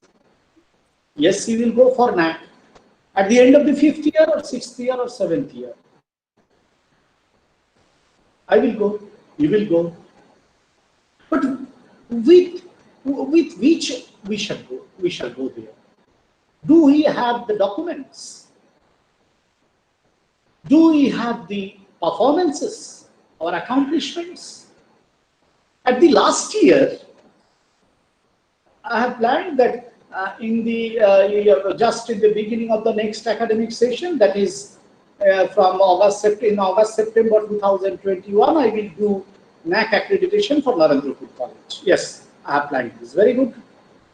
So now I will start my work, collecting documents, seeing my accomplishments, achievements, and after 3 or 4 months, or at the end, or while filling up SSR, I will see that many accomplishments, many things I have not done. And whatever I have done, documents are not with me. So, what I have failed, please pardon me, but I have failed. Sincerely, I have failed. That this documentation, this performance cannot be done within 1 year, 2 years. The assessment agency has given 3 or 5 or 7 years. All right, let me do that. Let me do it. I am not telling for 3 years or 5 years or 7 or 10 years. No, I am telling for every year. For every year, I had to do this. I know this is difficult. I know there are constraints. I know despite all my preparations and sincere endeavors and energetic participation, I will not be able to perform good in all the parameters NAAC has set for me. No problem, no issue. It's not so that in 100% of parameters I will get 100% of 100% score. If it happens, NAAC will not exist, because they will be in danger. This institute has got 100% score. It is not possible. It is not desirable. But I will try my level best to perform as better as possible. You know, at present, DVV is there, data verification and validation process at NAAC level. I think you have seen the NAAC. It is really a disputed one. I still believe NAAC has not been able to do justice with the DVV. There's so many problems. There are so many misunderstandings and misconceptions from the part of the DVV partners, even from the part of the NAAC. Yes, it is there. We, the people who are working in the colleges and universities, day in and day out,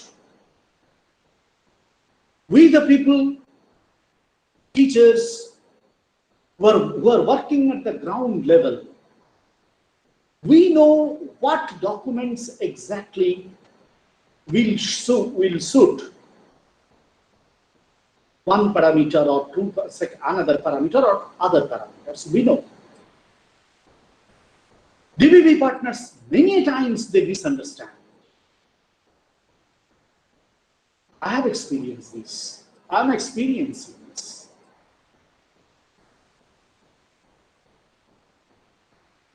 In fact, as my NAAC is going on, I will not be able to tell it now. Once it is over, I will tell you.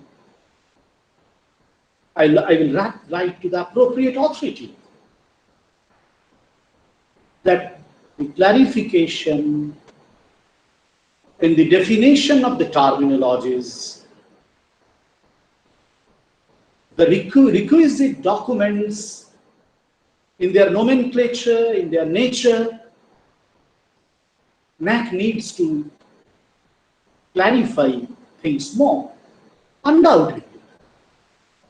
But despite that, I would like to mention that at least 60% clarity is there in the SOP of the NAAC. I have seen, no problem. Why 60%? I will tell 70% clarity is there.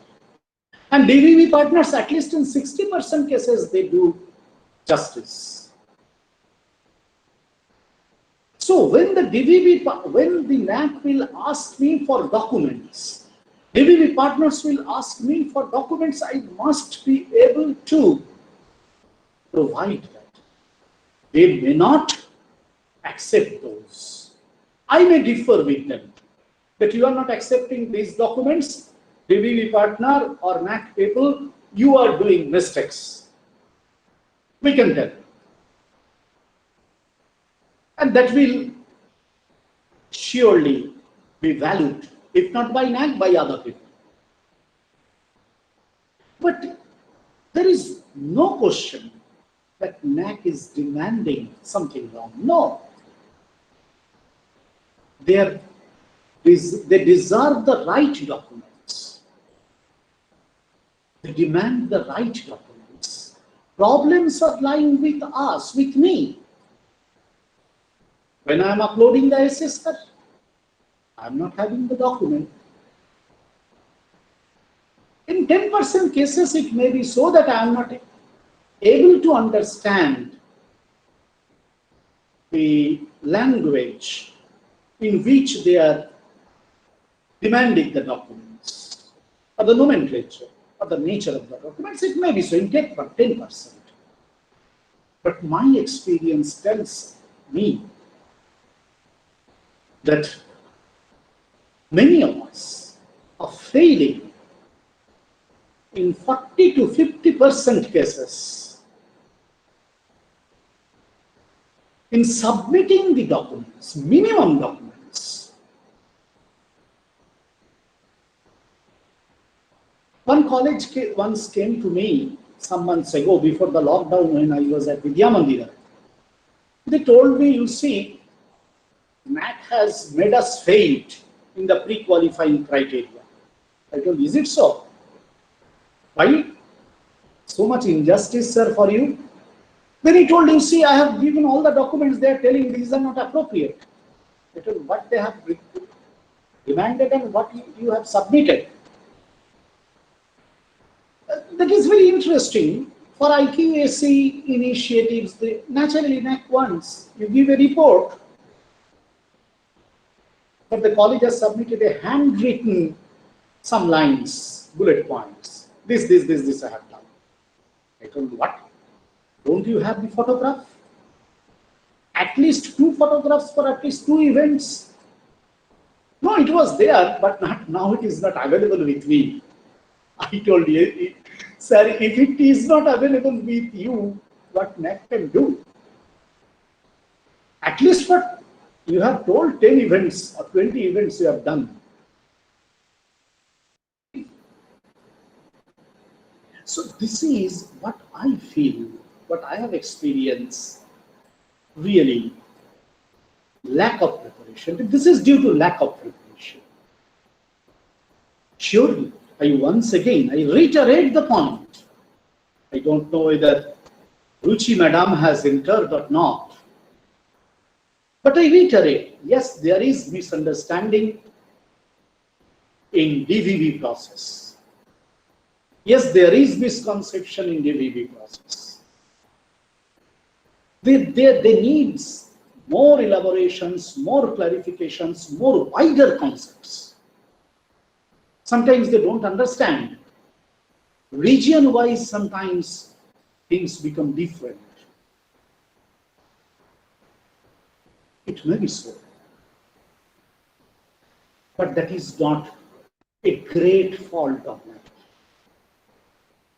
Many times I have received many phone calls from some colleges that this NAAC is not accepting our documents. When I have received the document, I saw this is not document at all. So what I think that we from our own side should prepare ourselves in such a way that our documentation also becomes regular. Because the sustenance of quality, if is not proved by the internal peers or external peers, then only the announcement, that the proclamation that we are sustaining our quality is really amazing, is really baseless. We should be prepared every year, at every semester.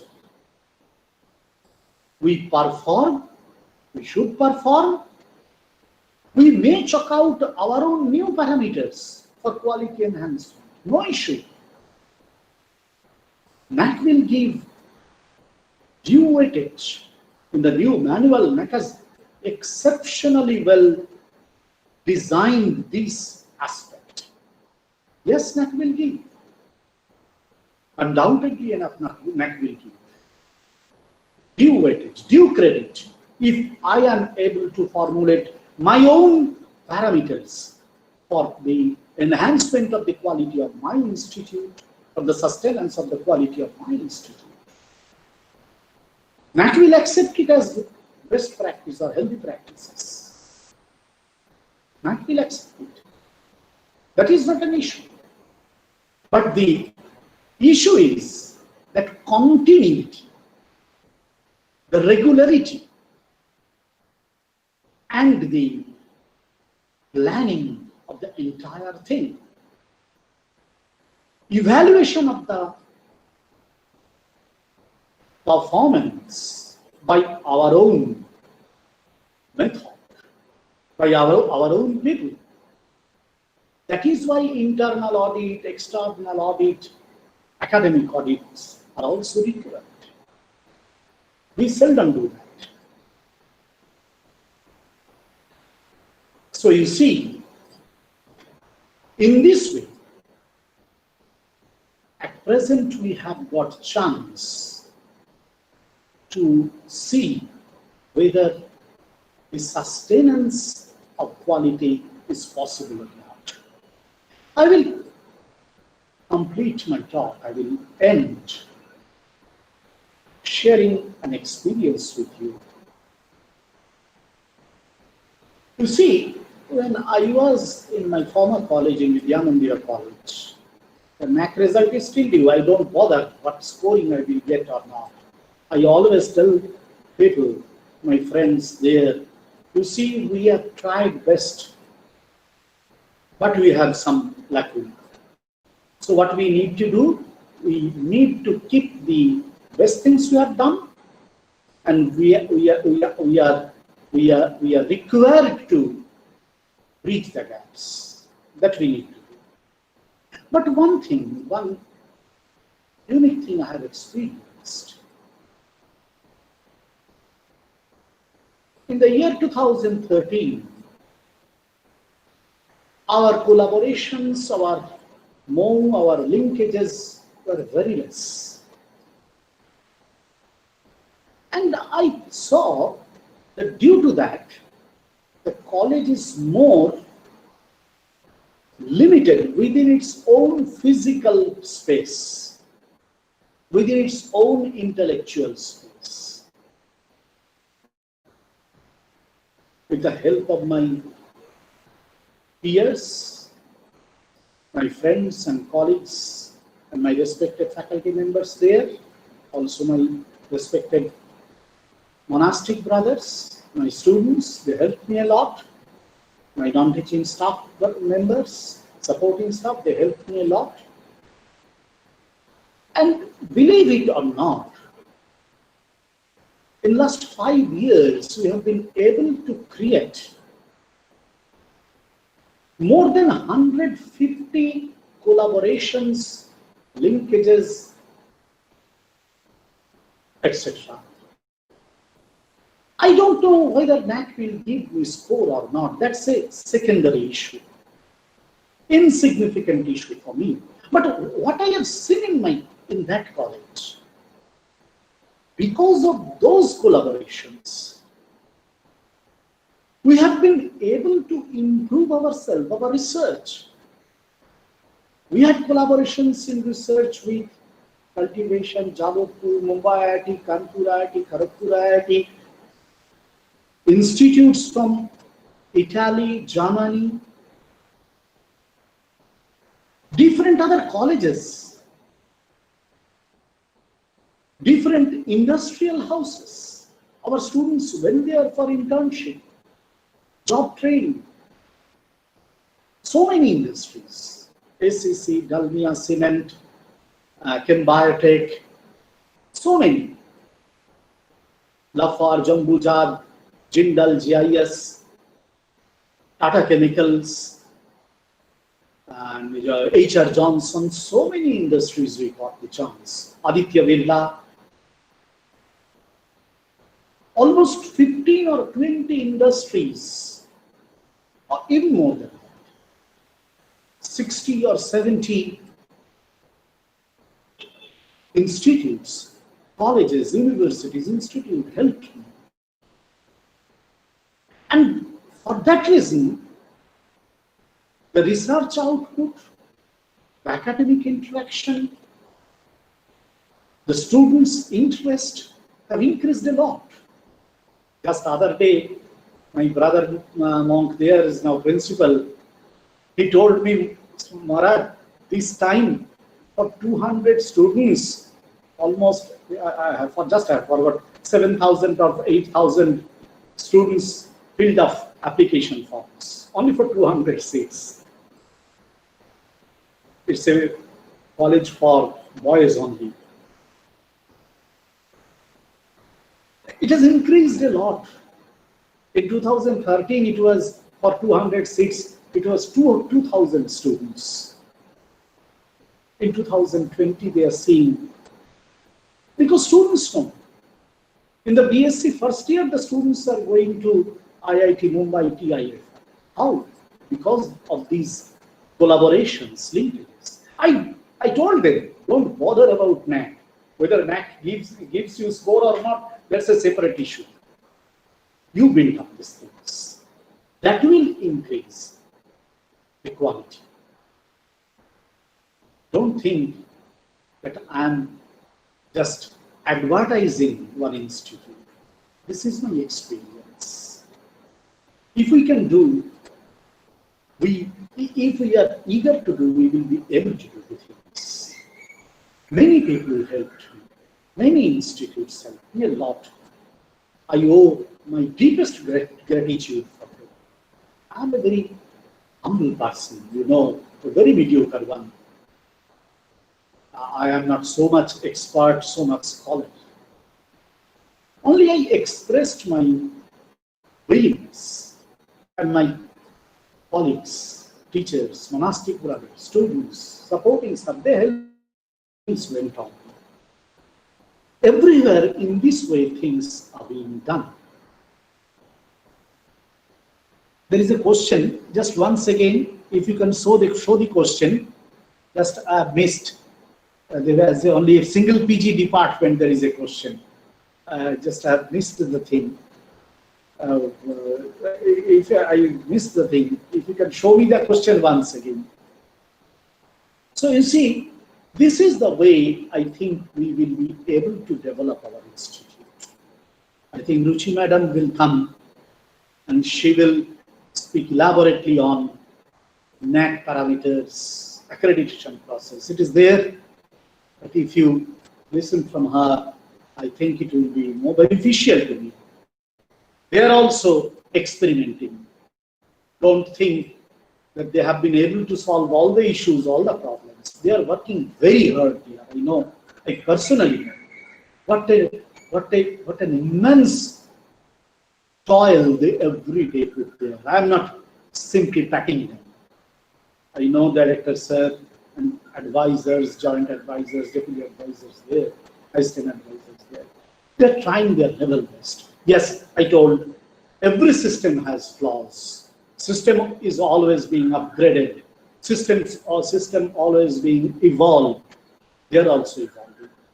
But their eagerness to enhance the quality of the quality assessment is really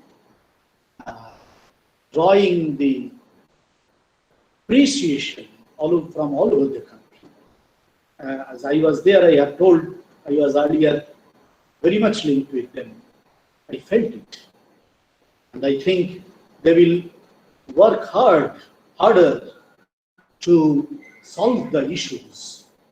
Especially they will, what I expect that NAAC will take more active participation from the down-to-earth academic people who are working in college, who are working in university, from different parts of the country. We are trying to do that. We incorporate if we give suggestions. Really, they are very serious. Wonderful is their way of working. But still, miles to go, because India is a diverse country with a large variety of institutions, demands from students, from teachers. So naturally it is very tough. But we, the institute, when we see us from the individual perspective, we can do our best to increase our quality, to sustain the quality. Thank you. Namaskar.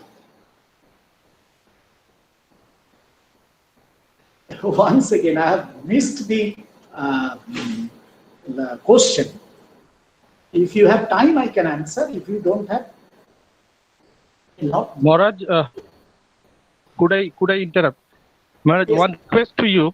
Could you be with us so that we can take up the questions after Ruchi ma'am's lecture?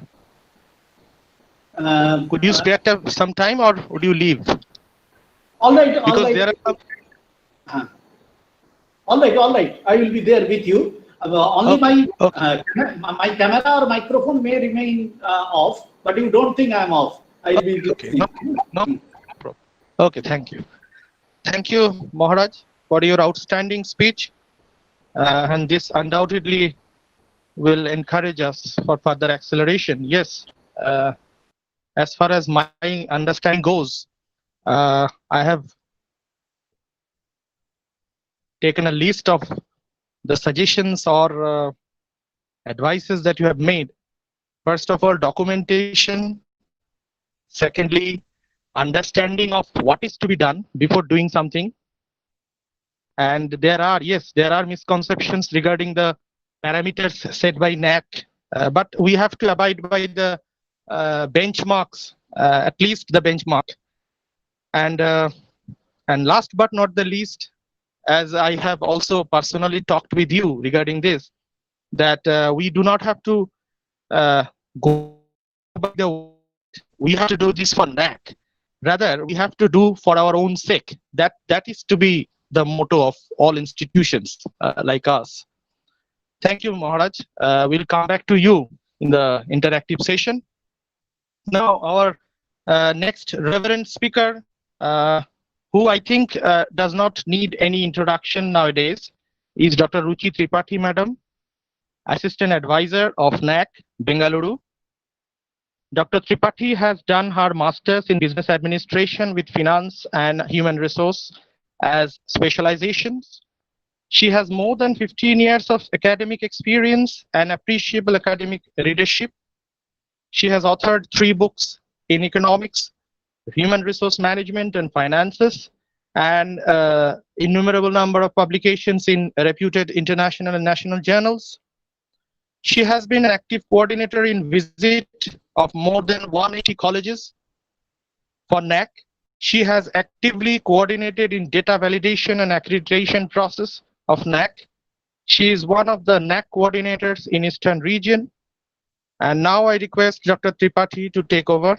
Ma'am. Thank you, sir. I'm here. Yes, ma'am. Go ahead.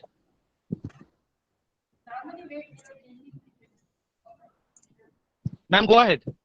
Yeah, Please. yeah. I'm trying to share my PPT, sir. Okay. Okay.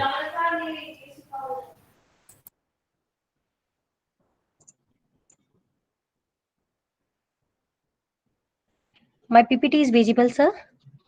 No, ma'am. It is not visible. Okay. Okay. I think now visible. Yes, it's coming. Coming. Okay. It's coming. Yes, okay, it is visible. Okay, okay. Thank you, sir. All respected dignitaries and principal of the colleges and all eminent speakers who already taken the lectures and all respected participants. सभी को मेरा नमस्कार and pranam. I'm just going to start my presentation. Am I audible, sir? Yes, yes. Very audible. Very much audible. Okay. Okay, thank you, sir. Thank you so much. Okay. So let us we start the National Assessment and Accreditation Framework. So I'm going to cover the topic of the overview of the revised accreditation framework. Then later we will discuss about the annual quality assurance report and internal quality assurance. So let us start with the introduction of the National Assessment and Accreditation Council. So you as are aware about this is the outcome based on the NP 1986 and program outcome since 1992 and autonomous body of the UGC Grant Commission. We have the governing committee about the executive committee and general council. This is mandatory for the accreditation by UGC. UGC is funding the IQAC accredited HEI sustain the quality culture. So if you are talking about what are the benefits of the accreditation, so some of the funding are also related to the accreditation, that is UGC, RUSA, DST, DBT, NCT, etc. are using for the NAAC accreditation status for the further funding. And also the accreditation is also desired for the autonomy. And if you're talking about the benefits, so here I'm going to tell about in details what are the long-term benefit about the accreditation. That is for the self-assessment and the peer evaluation. As I heard the previous presentation by the principal of Ramakrishna Mission colleges, so some of the things he already explained and covered about the assessment. So that self-assessment, how the institution is going to analyze the himself or self for the institution assessment on the basis of the all the parameters in aspects of the quality assessment, and also for the peer evaluation with the help of accreditation. Then first the institution should know the how they are stand, where they are stand for the in this area. They were able to stand evaluate himself or herself. That is also institutions to know the strength, weakness, opportunities and challenge through the quality aspects. They also and identify the internal areas of the planning and for the resource allocation. Best practices popularized among HEI opportunity to make own benchmarking. Now I wanted to discuss here, we have already taken lot of initiative with the best practices. We are conducting even, we have conducted and conducting lot of best practices. Those institution already get, not only institution, even institution and university, those already get the A++ grade. For that kind of institution, NAAC is requested you have to present your best practices for the benefit of the other following institutions. So this is the things how they popularize the best practices among themselves. We can learn from each other, we can learn from the society, we can learn from those institution already accredited good grades. So this is the things, and we have to set our own benchmarking. Own benchmarking means we can say that okay, we first cycle maybe some of the institutions are may get less grade or the not very much good grade, but they has to improve in later stage like second cycle and other cycle. They has to upgrade the grade. They has to set the benchmarking, means ki how many they are going to conduct the program related to MOU or the collaboration or the value added course or extension program. So they, on the basis of this kind of things, they may be conduct in our institution and they may score more, and they can set our benchmarking as individual. Also that enhance the collegiality in the campus, encouraging quality culture among higher education institution with the internal quality assurance cell with the help of quality label that can be for the use of competitions mean the healthy competition among the institution that now is going. The NAAC is practiced in the best practices program is conducting. So a lot of things we can learn from each other. So along from this, that these are the benefits we can say that for the accreditation benefit is this like that. So let us move about what are the highlights of the current assessment accreditation. Ma'am, Hello, can yes.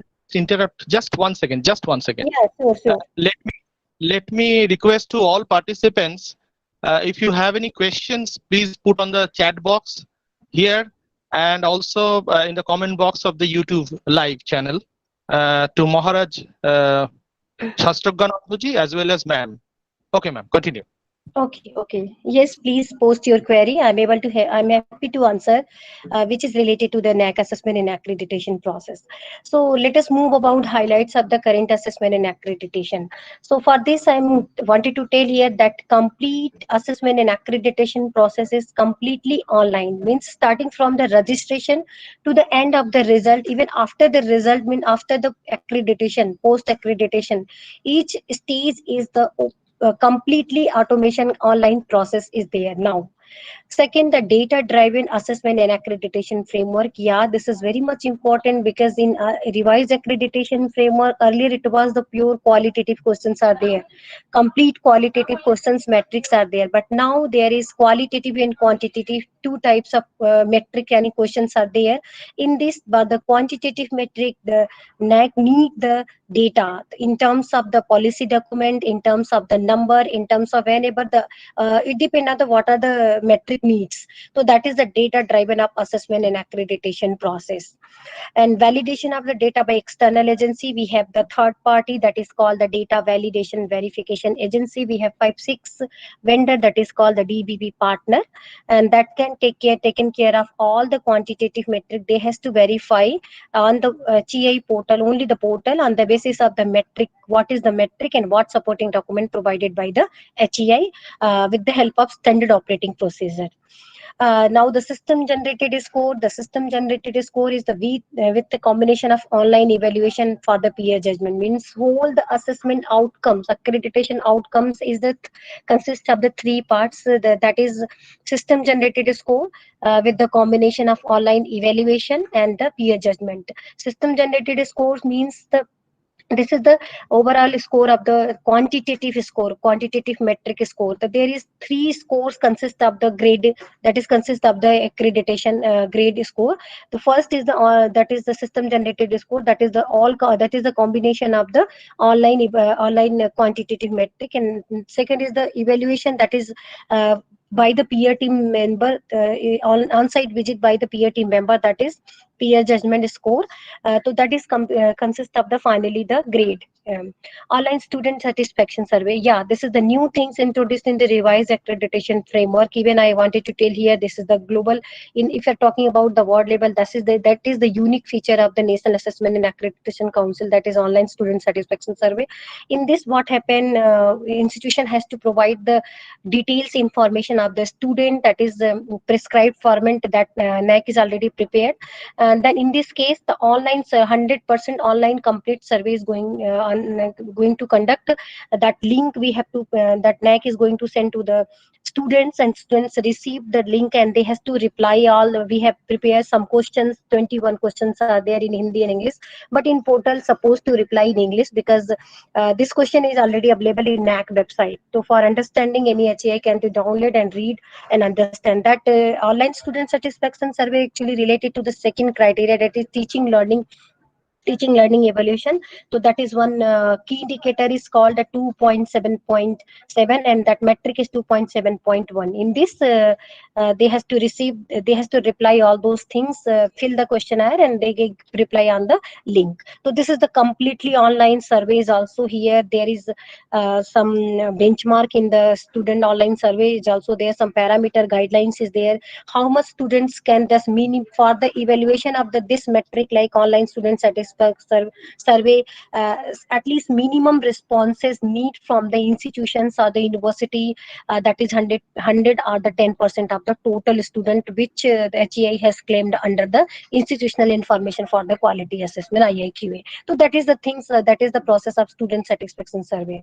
Next, system selection of integration of logistic to external agency. Yeah, I'm going to tell you the next process for the logistic, even the logistic arrangement is also proper care of the we have the third party agency that is called as the Bommalari, that is going to taking care all the logistic arrangement, like the booking of the tickets and the for the peer team member, experts, and also the hotel arrangement. All those things taken care by the third party agency.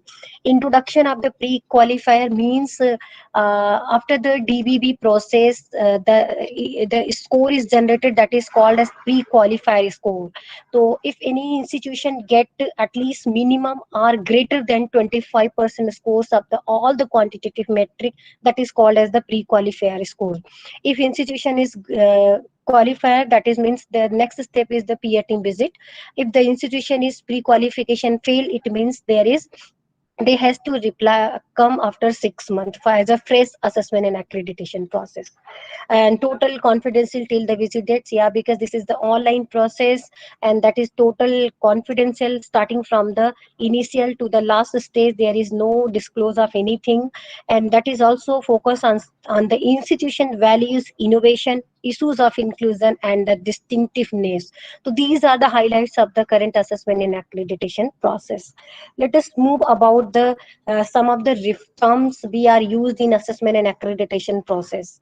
I'm just interrupted. Am I audible here? Anybody please guide me. Am I audible? Yes, Yeah, madam, yeah. you're audible. Yes, you're audible. Thank you. Okay, So please. these are the terms we have to use in reference of the assessment and accreditation process. So first is the cycle. If you're going to talk about the cycle, so cycle means if any institution is come from first cycle, first time, that is called as the first time. If any institution is come for the second time of accreditation in NAAC, that is called as second cycle. A lot of doubts are there in institutions. Some of the institution may be accredited before 20 years. They may want to come in RAF, revised accreditation framework. They may ask, we have received lot of query. They asked many times ki kaisa, like we are like first cycle or the second cycle. So I am just wanted to tell, if you come before 20 year or before 19 year, before 15 year, but if you come second time, that is called the second cycle. If the process is changed, no problem, because that's the process is always revised, maybe after some times, after some year. It depends on the what current need, what the situation wants, what the needs, what the situation is there. So that is the cycle ki if any institution come for the second time in NAAC, that is called the second cycle, and first time, that is second cycle first. So that is the cycle understanding. Let us move about the validity. Generally the NAAC validity is the 5 years, but 7 year also for those kind of institution, those are in consecutively score the highest grade of NAAC, which are designed by the NAAC, the highest score consecutively score any institution.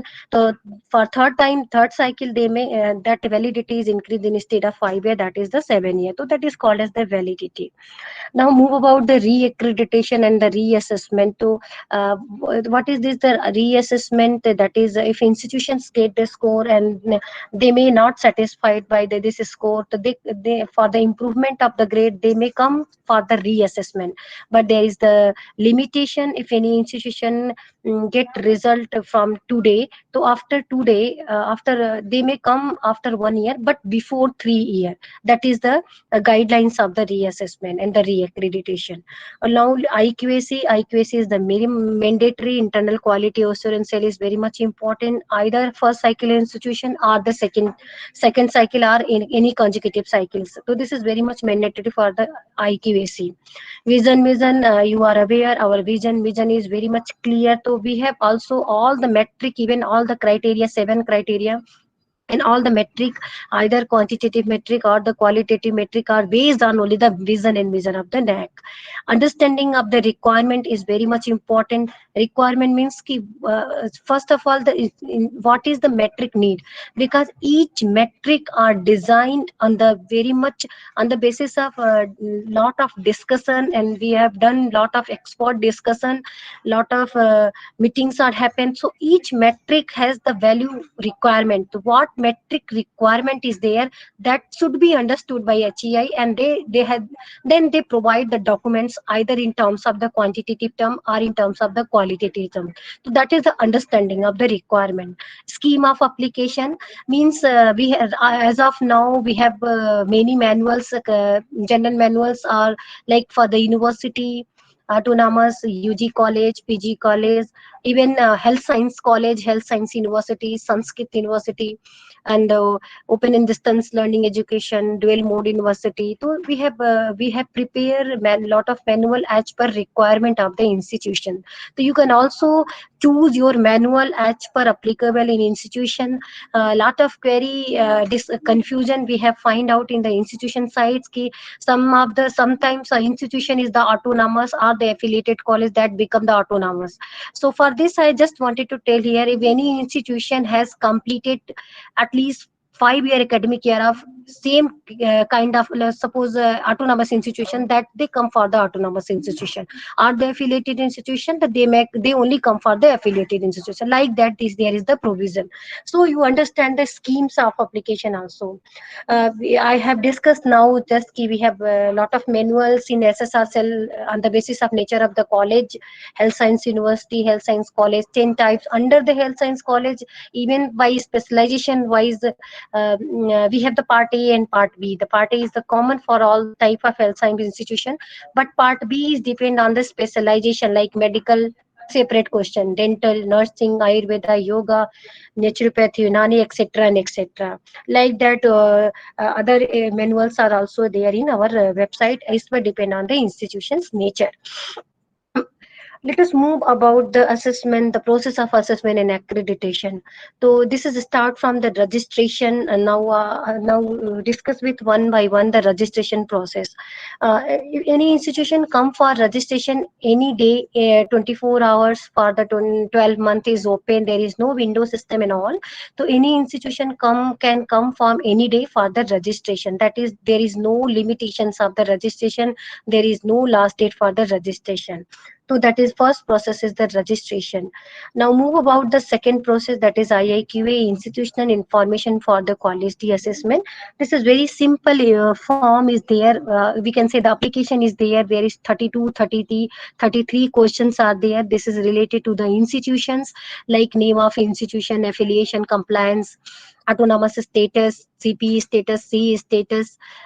We have also the self-declaration and declaration in NAAC format. We have to provide in this IAQA form, along with the if any institution for the second cycle or third cycle, one more question is there. Otherwise, say other similar question for either first cycle or second cycle, the all question are same. Only this for the second and subsequent cycle, only one question is different.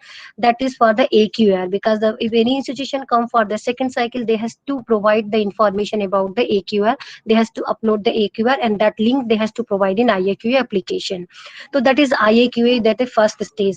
Once the institution prepare IAQA and submit it to the NAAC, the NAAC authority has to verify the application along with the supporting documents, means the university affiliation letter or the SRA compliance, or they are suppose law program or the BTech program. So IICT approval or the BCI approval they has to check, and current affiliation and permanent affiliation, like that they has to match. And if there is suppose any discrepancy, then NAAC authority is going to send the clarification on portal.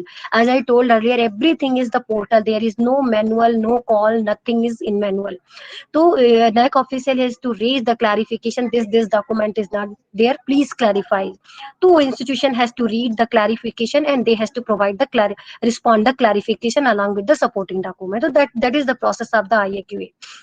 I said ki for the registration there is no timeline and all, but once the institution has submitted the IAQ, there is the limitation of time. The timeline is a very much important process here, from starting from IAQ to the end of the result. That is, the timeline is a very much important. So first, once the IAQ is approved by NAAC, suppose approved by NAAC, the next process is the self-study report. The preparation of self-study report is the total days is the 45 days. Within the 45 days, HA has to fill all the SSR report along with the data template, supporting document, and has to submit to the NAAC. So that is the self-study report. Once the HA has submitted the self-study report, there is fourth process is called the DVV process. So after the submission of SSR, there is two parallel process, fourth and fifth. Once for the data validation verification process, means in SSR all the quantitative metric, only the quantitative metric are verified by the DBB partner.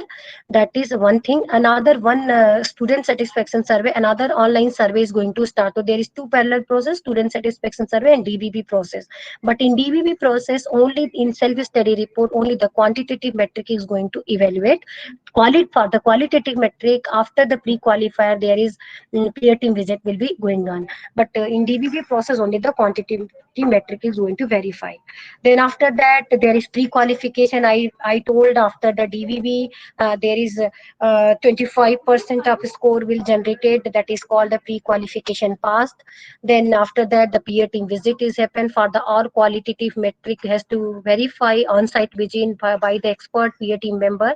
That is peer team visit member visit. And after that, the institution grade. That institution grade is combination of the system generated score by the all quantitative metric, peer team score plus student satisfaction survey. Three score has to combinedly consist of the institutional grading. So this is the process of the assessment and accreditation.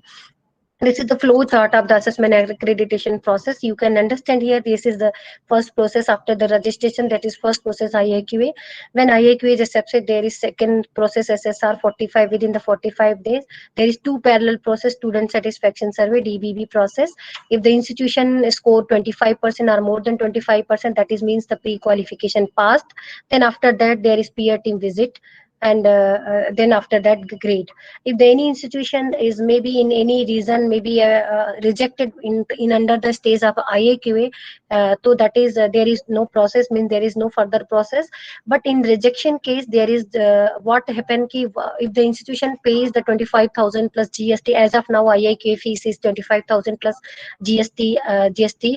So in this case, if any institution is rejected by any reason, means they are not provide the SRA compliance or the affiliation letter or anything that is requirement of the IAQA. So in this case, if any IAQA is rejected in an institution, they will get two more chance with the same fees if they are apply within a year. That is the guideline, that is the provision in this rejection case.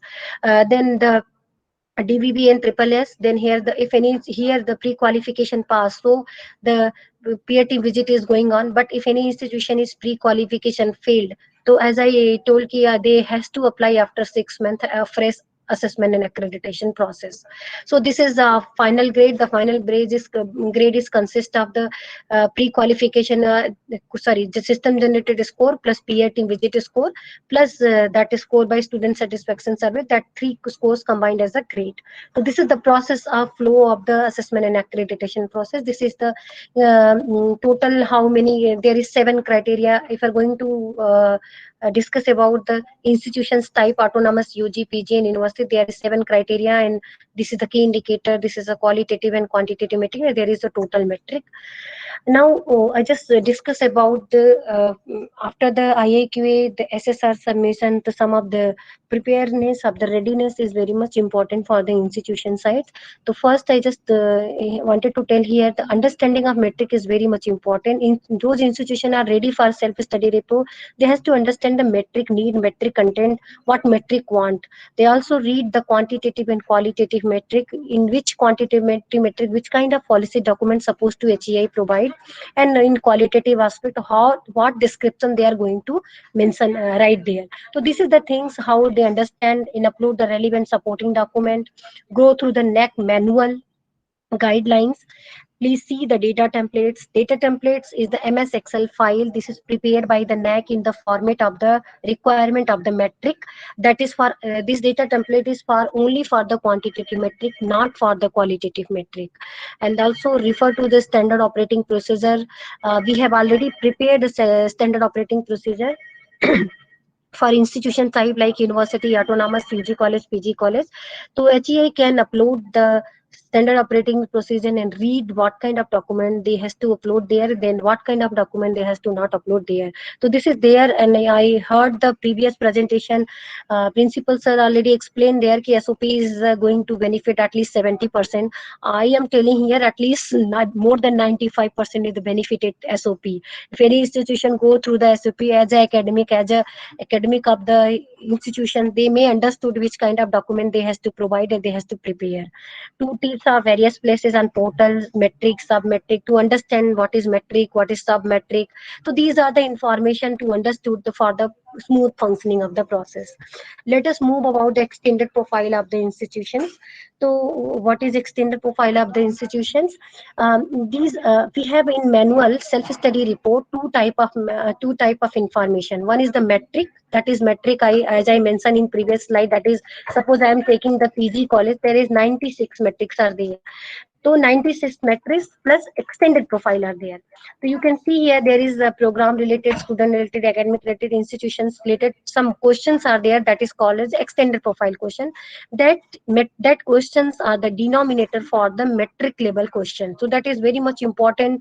HEI has to provide relevant information with the supporting documents with with exact number. Like just I take example, number of courses offered by the institution across all programs during the last 5 years. So how many courses are offered along the all program? They has to provide, this is year wise question, they has to provide the year wise information. So this is the information in extended profile. That I'm taking one screenshot of the standard operating procedure. I also NAAC is also prepared the extended profile wise which kind of documents supposed to HEI provide. So this is mentioned here. You can download it, check and read and do accordingly. This is the data template I explained. This is the format we have prepared. For this, I just wanted to tell here ki don't edit. Those format is prepared by NAAC. Don't edit, because this is the way, on the basis of this format, the DBP partner or NAAC is going to verify the data. So if you want to add anything, you can add here, there, but don't edit or delete anything. So this is the data template. Let us move about the optional metrics. So I just wanted to tell here, there is no optional metric in the university as of now, but this is applicable in the autonomous college and in UG and PG college. But what is the optional metric for the diversity of India? Some of the metric may be suitable, some of the college they are not suitable. So for this diversity, NAAC is prepared some of the questions, some of the metric HEI has to opt out. That is called as the optional metric. But we have some guidelines. What is guideline? The first is we have total weight is 1000. So for 1000, HEI has to opt out only the 3%. That is called as the 30 only, but it should not exceed 30. Second rule is for each criteria, HEI has to only opt out maximum the weightage of 10. But the criteria 1, 2 and 7 are essential. So there is no scope for HEI. They has to opt out. Nothing, no metric in the criteria 1, 2 and 7. So that is the things. And all the qualitative metric are cannot be opted out. That is compulsory. So there is option for the only the quantitative metric. So these are the guidelines. On the basis of these guidelines, HEI has to opt out the optional metrics. Those are metric are not suitable for the particular HEI. They have maybe very much less data. They have not did anything. So in this case, they has to opt out. So that is the things how the optional metrics is going on. Let us move about in manual how many types of questions are there. So in this manual we have the quantity. As you know, there is two type of metric are there: the quantitative metric and qualitative metric. Qualitative metric is a simple, for this qualitative metric, HEI has to provide only the description or the summary type of question, and they provide the any supporting document only one time. But in the quantitative metric, we have 5 types of questions. Let us discuss about one by one. First kind of question is the information has to provide HEI at last 5 years, means year wise information they has to provide. Suppose because in SSR NAAC is going to tell ki NAAC is told ki HEI has to provide last completed academic year data. So last completed academic 5-year data has to provide in SSR. So year wise information we have need, so that is called as last 5-year data. Second is the block year, means some of the questions are direct there.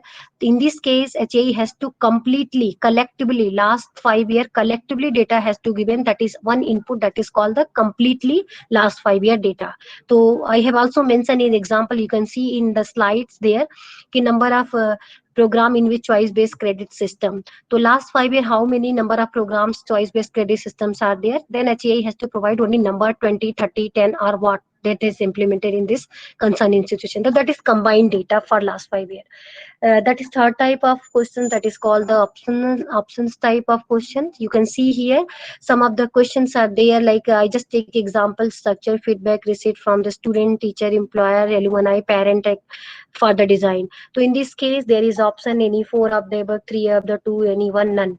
So in this case, HAI has to give the select the option which are applicable in this particular institution. If all they have, they has to upload, select any four. They have, if any two, they has to upload any two. Accordingly, they has to provide the supporting documents data.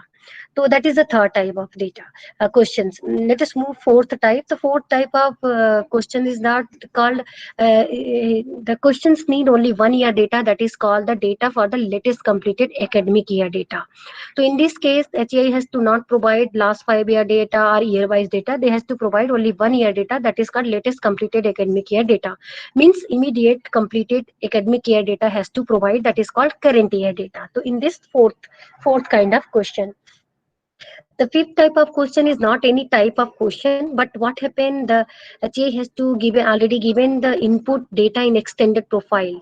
In extended profile, there is one question are there, uh, that is number of student year wise during the last 5 years. Here the number of full-time teacher year wise during the last 5 years. So the system is automatically going to calculate, they has to give, they already calculate the ratio, and they has to provide the data, that is called as uh, the data for the latest completed academic year. Just say I just take example, student full-time teacher. So how many students you are claimed in extended profile and how many full-time teacher are there. So system is automatically taken the ratio in these terms. That is called as a fifth type of the question. Apart from this, some of the questions are there in our manual, that is asking data in terms of the finance related, budget related. So HA has to provide the input that is from 1st April academic year, 1st April to 31st March, like financial year wise data, and some of the data asking metric asking data for the publication related. So in this case, HA has to provide the calendar year 1st January to 31st December. So this is the information is asking in our manual self-study report. Even the normal academic year for the as a NAAC defined the 1st June to 31st May. So this is the academic year. Sometimes institutions are confused about the academic year. So as of now, the data to be entered in other metric, that is academic year, that academic year defined in like 1st June to 31st May. So this is the type of question, calendar year and all. This is standard operating screenshot I am just taking for example. For this is the criteria 5, 2 questions are there. You can see here this kind of document supposed to HEI provide, and this kind of document supposed to not provide HEI. So this is after that, let us move about the IQAC and annual quality assurance report. Even I just wanted to tell here, internal quality assurance cell is what is internal quality assurance cell. So internal quality assurance cell is very much mandatory either for first cycle or the second cycle or any subsequent cycle. It is very much mandatory. So IQAC is for the develop the system for the consistent catalytic improvement of the overall performance of the institutions. They has to develop an application of the quality benchmark parameter for the various academic and administrative activities to the institution. Not only the benchmarking parameter, also they conductive the quality education to the learner-centric environment for the required knowledge, technology, and teaching learning process. They has to take the feedback response for the student, parent, and stakeholder for the quality related focus for the institutional functioning in the quality enhancement. These are the with the help of IQAC, they have to introduce lot of things for the quality culture and best practices. They may also provide the sound decision making improvement for the institutional functioning and organized methodology for the communication, for the documentation, for the analytical review. So these are the important things, important content with the help of IQC institution has to adopt and do the better way. In NAAC language, there is the composition of IQAC. IQC may be constituted every year institution under the chairmanship of the head of the institution, that head of the important academic and administrative unit. The composition is like that: one chairperson, head of the institution, few senior administrative officer, 3 to 8 teachers, one member from the management, 1 or 2 nominees from local society, students, alumni, 1 or 2 nominees from employee, industry, stakeholders, one of the senior teacher as the coordinator and director of the IQAC. That is the composition of the IQAC. So, if we're talking about IQAC in area of revised accreditation framework in manual, so we have in 6 criteria: governance, leadership, and management. In this criteria, 6.5 key indicator: internal quality assurance cell. In this indicator, we have 3-4 questions are there. Some of the questions are in affiliated, some of the autonomous, and some of the in university. Internal quality assurance cells contributed significant for the institutionalizing quality assurance strategies. The institution review the teaching learning process, structure, methodology, operation, learning outcome, periodical to IQAC, and this is IQAC, the feedback.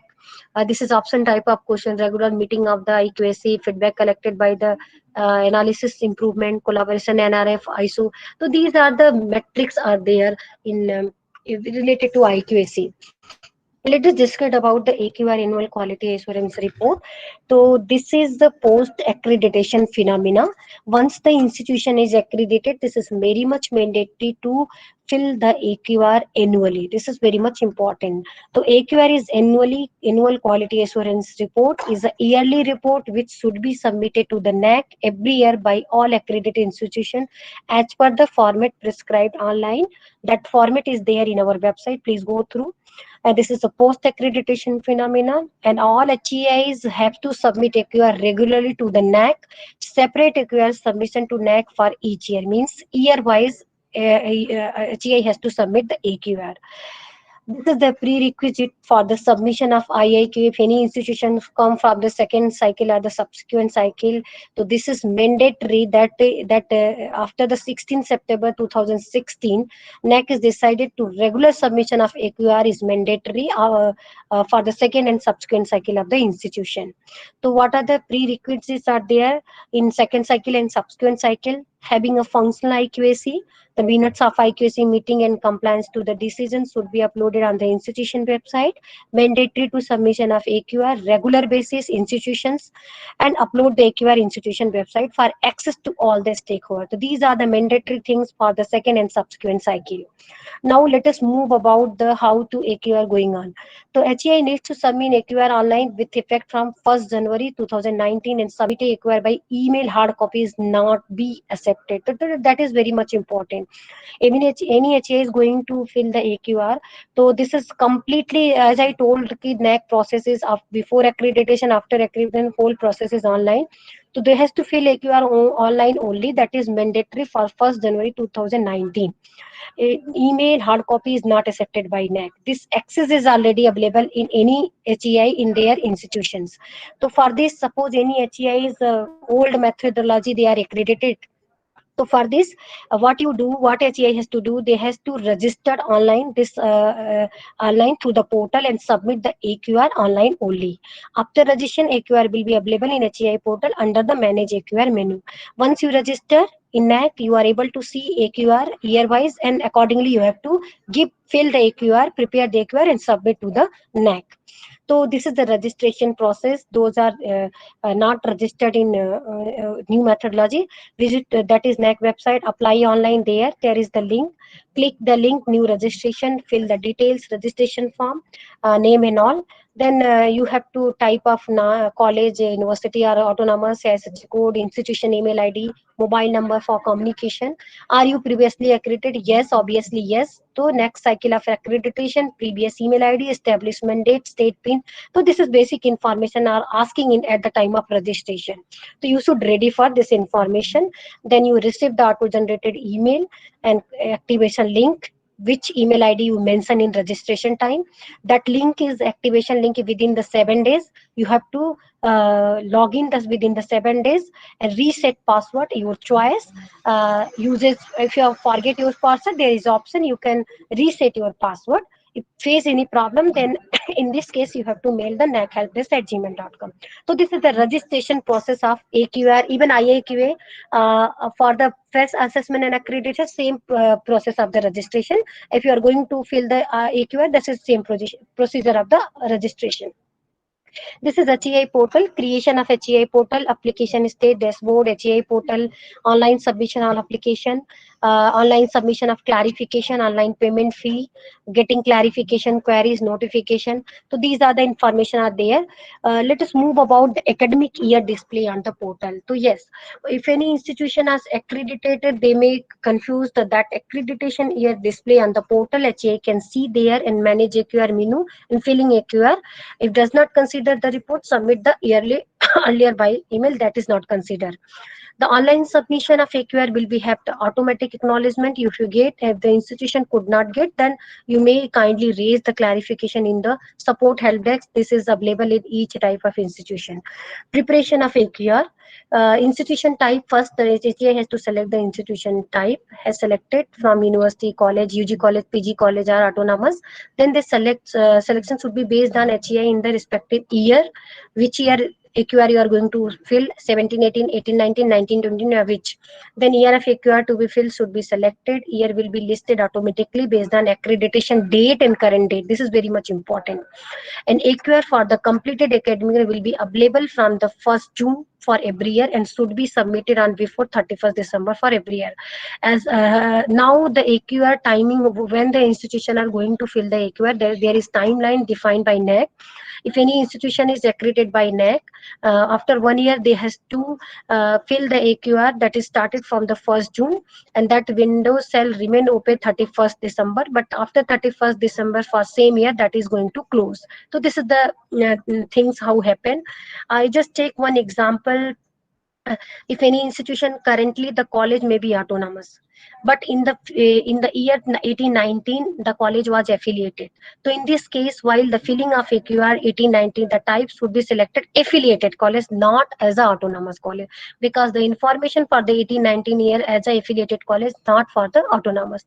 So these are the basic things are there. I just taken some screenshot how you fill the AQR. So that is the first you go, this is the dashboard of the HEI portal. You have to manage here. You please go to the manage AQR, prepare and submit AQR. If you click here, that can be visible. You please select institution and academic year like that, autonomous college or affiliated college. Then you have to select the year 1819 or 1718. That is the then there are two part. The whole AQR is consist of the two part A and part B. The part A is simple. All questions are the mandatory, either in part A or the part B. But part A questions are very much mandatory. Only after completion of part A, HEI can proceed the part B. Part A can be edited until submission of respective AQR. There are 17 questions in part A. Part A, the question are about to the status of institution, detail of the previous accreditation, IQAC initiative, academic calendar, institutional website URL. These are there in part A. Sorry. And the PDF will have the part A details only after the questions are answered. So this is the part A, very simple and general information that I mentioned here. You have to prepare and fill accordingly. Then how you fill the part A, some of the things you should know, that you should know. The need part A needs somewhere URL, save button. If you want to add anything, there is add button. You please click there and add more button. If you want to choose the file, you can upload the file, choose files and type of specific files. all the fields are mandatory, nowhere you have to blank. This is the part A. You can see here name of institution, name of the, am I audible? You are audible, ma'am. Okay, thank you, sir. Name of the head of institution, designation. So this is basic information there in part A. To second question in institution status, you can see here the institution type, location, registration, email ID. Question 5 is accreditation detail. You can see cycle grade. Sorry. So these are the questions in the part A. These are the basic information, and this is the supporting document, how you select the file and you have to submit. Some of the information may be somewhere the if the limit, because each file have the limitation 5 MB data. If institution have the more than 5 MB data, they can upload another information, other supporting document in concerned HEI website, that that can be verified from there. So they have to provide the URL link on the response box. So this is the supporting document, how you fill.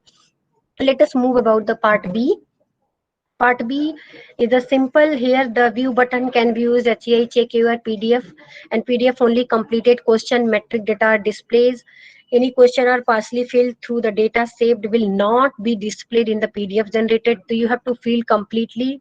There is limitation, maximum 10 records can be added using plus button. If more than 10, what you do HEI should to upload the attachment in respective metric, and the upload Excel file quantitative metrics should be always in Excel type, that is only XLS is allowed.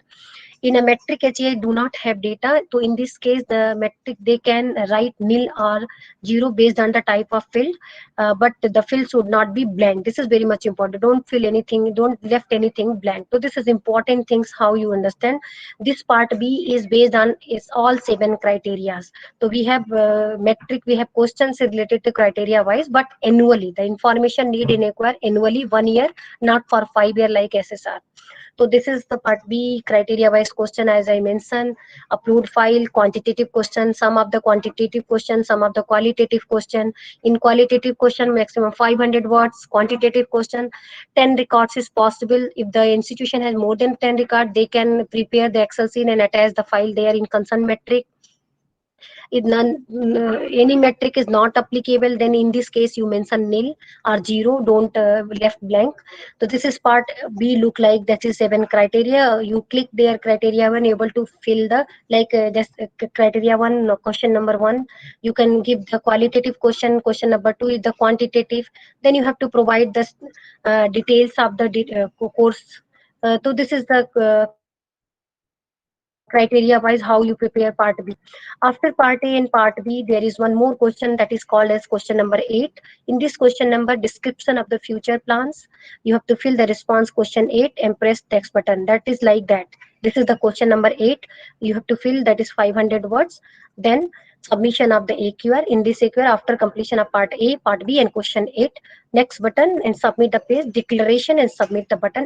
The AQR is look like that. This is the AQR, simple submission, IQC submission. You have to submit. You have to submit, and AQR is submitted. Some of the quick facts related to the AQR I just wanted to tell here. HEI has to ready for this. This is very much mandatory to important. Now the AQR is submitted online only. There is no email and hard copy. Different format of university autonomous affiliated college are there. Then HEI has to select as per nature of HEI to be submitted separately for each academic year. Like as I mentioned there, I as a screenshot as I showed there ki 17, 18 or 18, 90 like that. Encouraged to answer all the question in AQR. Whenever the data is not available, please nil or 0. AQR cannot be edited once approved by the NAAC. Please precise and accurate data. Means once you submitted AQR, prepare part A, part B and question number 8 and submit to the NAAC. Then the NAAC concerned authorities checking all the AQR data along with supporting documents. If they are asked first, they raise clarification if any discrepancies are there. If then the HEI has to reply. If once the NAAC officer, NAAC authority is going to approve AQR, so there is not possible to edit anything from the HEI side. So that is very much important. Once you submit, you are very much ready, give the data precise way and accurate data. So this is the support help desk I wanted to tell here. Once you registered in NAAC, you are able to ask any question with the help of this menu tab, sub-menu tab. You can raise any question. You will get your answer same day or after 2 days. So this is the submission from my side. I'm just going to stop my presentation. If you have any query, please ask. I'm easy to answer. Thank you. Namaskar or pranam.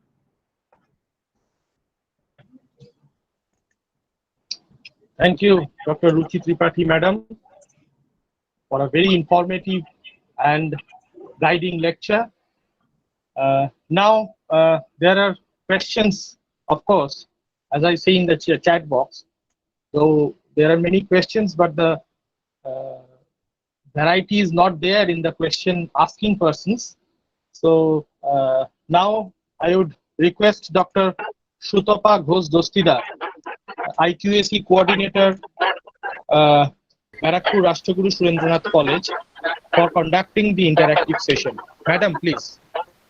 Yes. Good evening, everybody. With due respect to all the speakers, highly informative and fantastic sessions, I should say. And the chat box is flooded with applause for all the sessions. And there are a lot many questions. But firstly, I will deal with the questions which are for respected principal, Ramakrishna Mission Residential College, Narendrapur. One question is from Shashwati De Mondal, where she directs questions: an academic institution should be prepared for NAAC evaluation. Sir. Pardon, once again, question, madam. Can it be in written form? This is from Shashwati De Mondal, sir. She asks how an academic institution should be prepared for NAAC evaluation. I think this is a very thing, but I understand. As I have already told, that the preparation for NAAC accreditation cannot be taken as a one-year arrangement. Generally, what I have seen that many institutes of the last year or last but 1 year, they devote their all energy, their all enterprise to make themselves prepared. But as the present AQAR, just you have seen that he has shown you, following this present AQAR, if you prepare yourself, if the institute prepare itself, I think then NAAC accreditation preparation will be automatically done at the end of the 5th year. This is the mechanical preparation which I have told. Now, second, another point is important that you see, preparation for NAAC accreditation means making ourselves ready to increase our quality in terms of streamlining, evaluation, and program outcomes. Means if an institute is going for any assessment procedure, be it an internal audit, be it an external audit, be it the accreditation or NIRF or NVA, you remember that it should have performed in different academic sectors. Hello? Am I audible to everyone? Yes, yes, sir. Yes. You are very much audible. Yes. They should remember that they should prepare themselves, they should perform in each criteria. Performance means you see, I am going for accreditation. So I should try to make it sure that the percentage of students is very high in the institute or is being increased. Our faculty members should obtain PhD more numbers. Three, I should have adequate number of classrooms which will be providing this LCD projector, internet connectivity. 4, I should have interactions with the outside community, and so that I can extend my outreach activities. 5, I should increase the collaborative activities, the linkages, the memorandum of the MOUs with other institutes, NGOs, industries, and different institutes or industries of repute. So these are the processes. These are the processes that an institute should try to follow to increase its quality. Quality is nothing abstract. When we want to when we want to judge an academic institute, we should always remember the quality is not an abstract idea. Quality is very much concrete. Whenever I am doing something, yes, when we teach in our classrooms, what we tell our students, we tell you study well, you try to understand, you study by yourself, consult these books, consult these journals.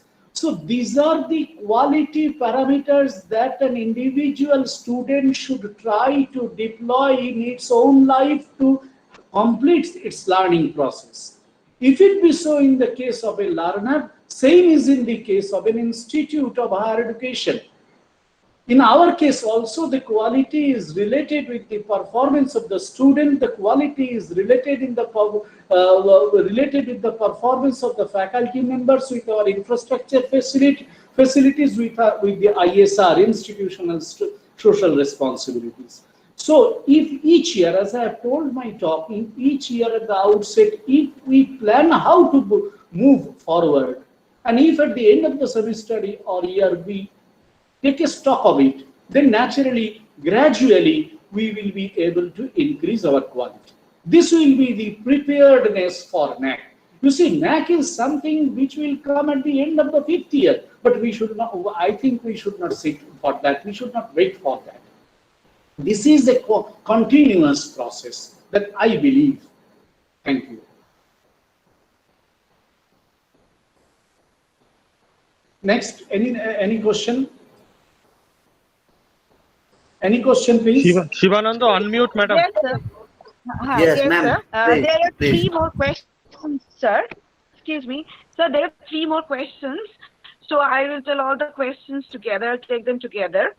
There's one question from both Shobhan Neopi and Shobhan Kumar Mondal. The questions on the pertinent problem of crisis of manpower in affiliated colleges, which is very difficult. It's a very difficult and pertinent problem, we know.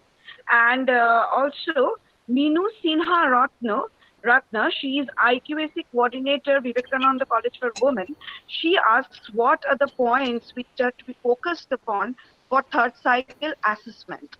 And Pulakesh Sen has a question as to how to deal with the DVP partners if they ask for geotag programs. Now, you see, one thing is very interesting, on which point should we focus? You see, in my case, what I experience, what I want to share with you, we should not be like those students who only want to choose suggestions from the syllabus. That should be our approach. Rather, we should focus on all the points. If we focus on all the points, we will improve. In some cases, we will not be able to show some things. That does not matter. But what happens is that we will be able to create an environment in the Institute of Quality Enhancement. That is the objective of the NAAC assessment. NAAC assessment is not the objective to get a score or a grade or anything like that. There is the objective in quality. So whenever we will wait for any assessment, my suggestion is to choose any point definitively. Rather, let us focus on all the points individually and collectively, so that we can develop our quality, or we can show our potentiality to the NAAC assessing people. Another thing is, yes, it is really problem, this manpower problem. You see, I am not a person to solve this problem, or I don't know how we will be able to resolve this problem. And naturally, when we fill up the NAAC parameters, there are some questions where some colleges really suffer for this manpower, for this manpower data. Although the colleges or universities are not responsible, because in many cases, government aided or government colleges or universities all over the country, in our state also, we have seen that there are less number of teachers. We have seen there are less number of support staff. But it is not due to the negligence of the colleges or universities in many cases. But NAAC will not be able to accommodate this issue if the college raises this as a complaint. So I told this once while this when we prepared this point, but it's really true that from the NAAC point of view, I think it is very much right that even if my college lags behind in fulfilling the number of faculty members in ratio with the student number, naturally we will be able to write to our higher authority, regulating authority, recruiting authority, post-creating authority, that you see for this reason we are suffering. And if we go on writing this, just citing the instruction of that, I think sometimes they try to solve the problem, especially in our state. I have seen the higher education department, if they come to know that for NAAC, especially the manpower problem is there, they try to solve the problem. They have also some constraints, natural constraints they are having. But however, they try to do that. This is an issue, I think. Third, what you have, another question you have rightly pointed out, how to deal with DVB. I also don't know. Ruchi madam is there. She knows very well, because I was there in Vidya Mandira College, the DVB of which is still pending because of some issues that I will not be able to deliberate here now. However, I have found, which I have told you earlier, that there are some problems with DVB partners. There are some problems with us also from the college or university sides, and there are some problems with DVB partners. Sometimes they fail to understand. Sometimes there are some misconception, cross-conception. Naturally, we the people, the science teachers, the arts teachers, the commerce teachers, we understand the things in such a way, in some sort of pattern. But when DVB is taking the case, they are not able to understand that. I don't know, this is not one thing to comment, to deal with, but I don't know with the DVB partners, the college teachers, the university teachers are at all engaged or not. Because sometimes it happens that DVB wrongly identifies the things. I have plenty of examples with me from the NAAC website itself. I will deal with that after my accreditation process is over. I will deal with that, and I will try to prepare a paper and a sheet, note sheet for that. I think that will help our NAAC authorities too. Where I have seen in one case, one DVB partner has accepted one type of documents, but in another case, same types of documents have been rejected. So there are the conflicting issues, but we can't blame NAAC authorities for that, because they are also helpless in these cases. Why helpless? Because they have trained, they have oriented people. But what happened, you see, even teachers teach us. In one class, there are 30 students. Teacher teach us. But what happens? One student understands it better, another is less better. So naturally, it creates a problem. And here also some subjective element comes. So you see, in all systems, even if you or me, myself create any system, we will find that there are flaws. We will not be able to make it foolproof. No system will be able to make foolproof. So we can't blame NAAC. Only what we can suggest them, only what we can write to them, that these are our problems which we have faced. As Dr. Tripathi has already rightly pointed out, that there is a help desk. We can raise our issues, and they are trying to answer. I understand. I have experienced that all the times they are also not able to understand. They sometimes are bound to delay, forced to delay. They are not able to understand, bypass it, because they don't know also what to answer. Sometimes some problems comes to us in our institute also, in your institute also. Some problems come to us which we can't answer. For them also, this is the same thing. But what happens if when the DVV process will be going on, if we face some problem, at least we can communicate to the NAAC people, because as I've told, they are working excellent. Really, the labor they put in their work is really amazing. Amazing, I have seen it. So once you put the communication, they will try to see it once and again. They will try to resolve it. So I think this we can do.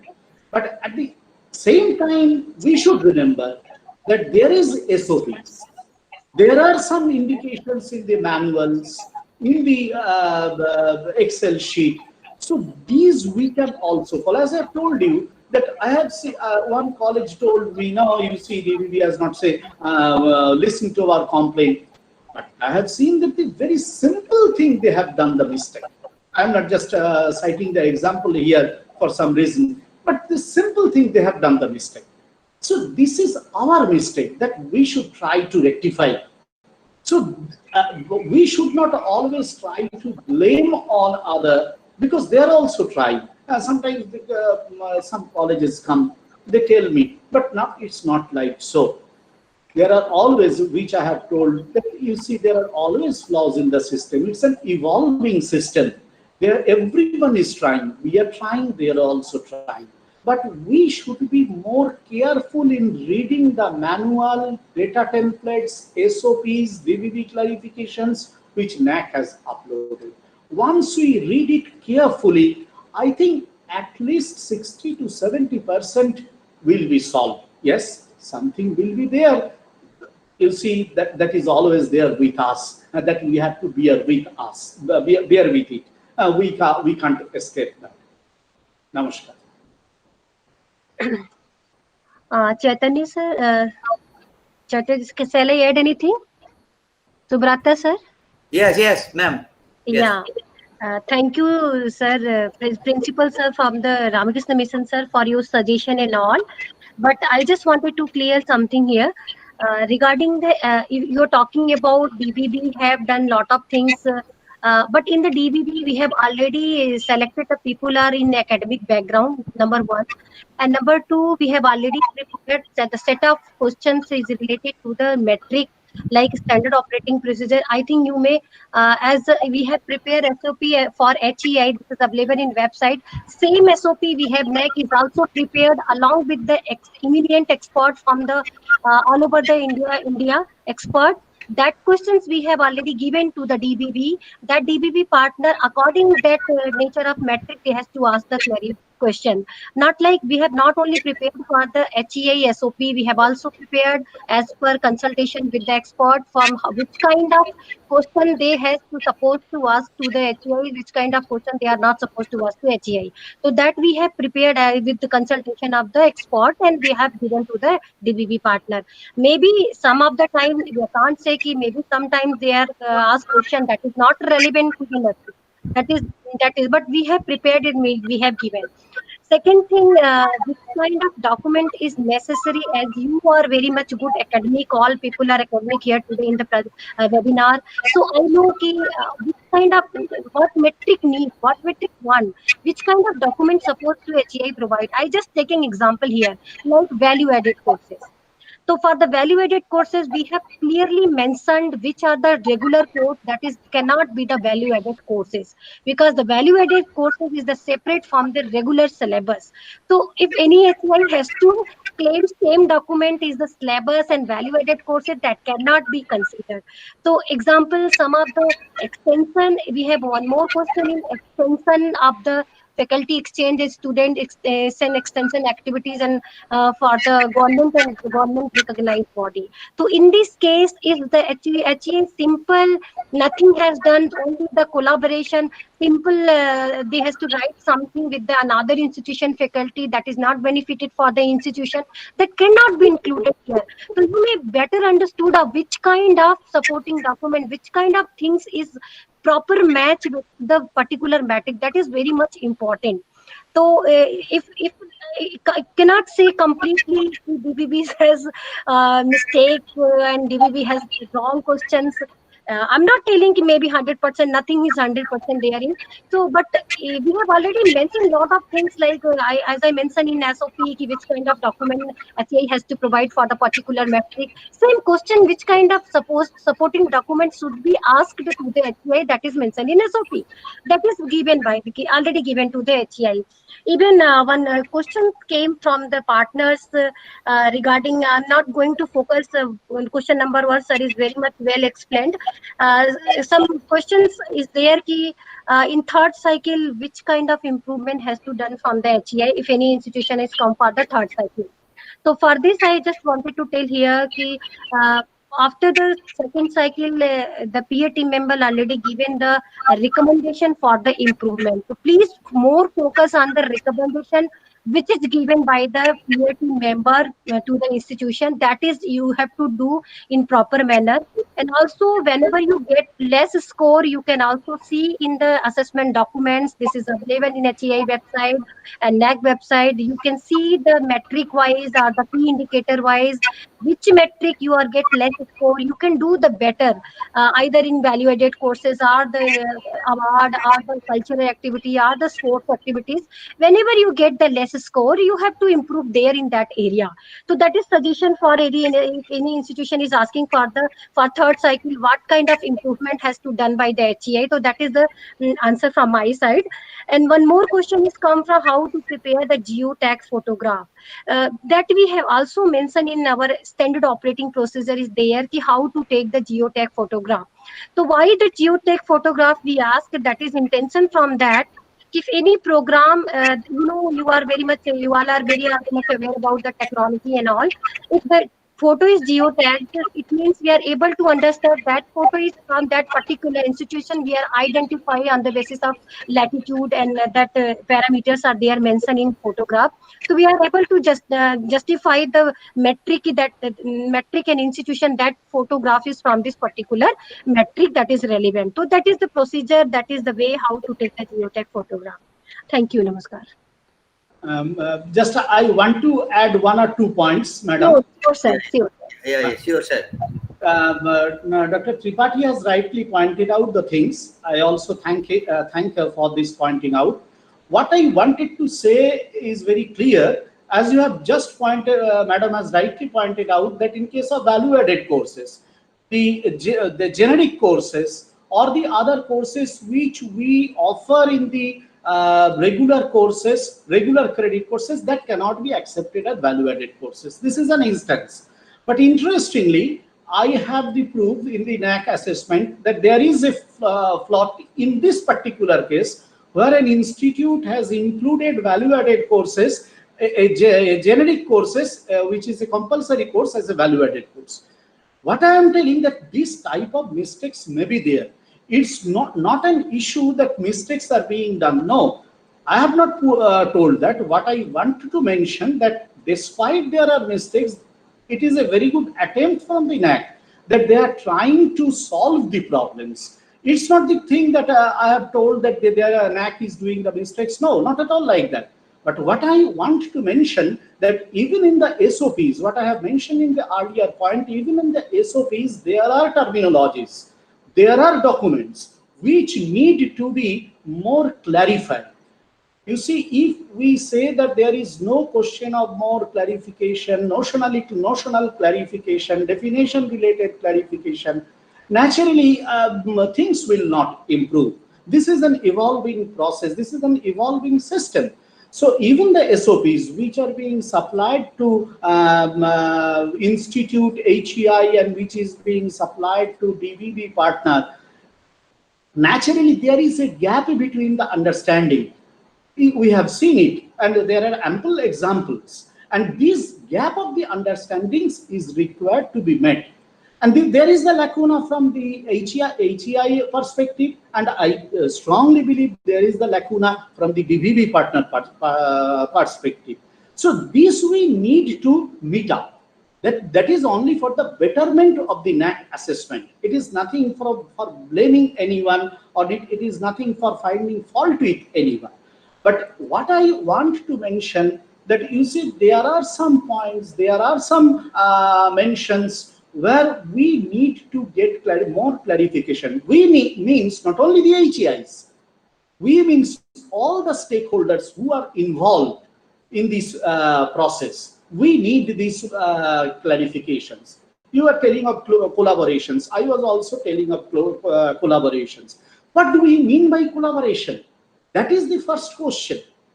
If we mean the collaboration, the only student exchange, there is the fundamental mistake. That I want to just mention. From a college, especially from an affiliated college, we can't deserve such collaboration. Rather, it is not desirable also. First, they will try to collaboration in a miniature level, in some organizing some workshop and organizing some seminars, academic event. This is also a very important collaboration. And if we exclude these type of collaborations from our NAAC assessment process, naturally the quality objective is itself failed. So naturally, here we need to deliberate upon. As I have told, it's an evolving process. We should not tell this is the be all and end all of the system. That is the thing we need to deliberate upon. In case of geotagged photos also, I once asked, you see this new manual has started from 2018 or 17, but the institute which are doing its accreditation is 2019 or 2020. The activities which they have done in 2015 or 16, how can they have the geotagged photos of those activities? So there need the clarification. And no, for these activities, naturally we don't need. But the present activities, present infrastructure, why should we not? One college asked me, how can I take the geotagged photograph of my classroom? I told, why can't you take these photographs? You have at least your mobile phone. You can use it in geotagged photograph. So you see, there from both sides, we need some understanding, reciprocal understanding. That is my suggestion. It's not something that I am blaming this one or that one. No, it's my experience. I am working in higher education sector more than 20 years. It is almost 25th year I am completing. So naturally, while doing so, I have seen these. I have traveled many states, many colleges, universities, and naturally I have seen this. This is my experience that I am sharing with you. Thank you. Thank you. Sutapa ma'am, please continue. Sir, I have a question before Ruchi madam. Yes. I would now we have a huge number of. Thank you so much, Principal Sir, and we have a huge number of questions for Ruchi ma'am and Dr. Tripathi. But madam, please restrict some questions because they yes, already high past. It's already time, so there are a large number of questions specifically on submission of AQAR. So I have one a very pertinent question here.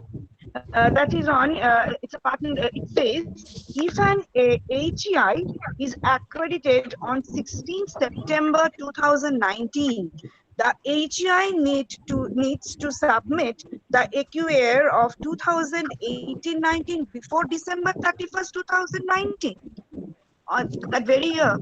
So that is a pertinent question, and these questions are being asked again, now and again, because there are many questions on this submission of AQAR. So this is the question. Ma'am, shall I repeat the question again? No, I understood, ma'am. If any institution is accredited 16 September 2019, so they has to give fill the AQAR report after 1 year means 2020. So they has to give the data of 2020, 1st June to 31st December. They has to fill the data of 18-19 in the year after 2020, 1st June to 31st December. Okay, thank you so much, ma'am. And we have a large number of questions. DVP part, we had questions on DVP, but the explanation has been made. Explanation has also been made on geotag photographs. But I think that there's a question from Orijit Kanungo. He asked whether geotag photographs are mandatory. I feel they are mandatory, isn't it, ma'am? Some of Geotag the photographs? metric, I just submit.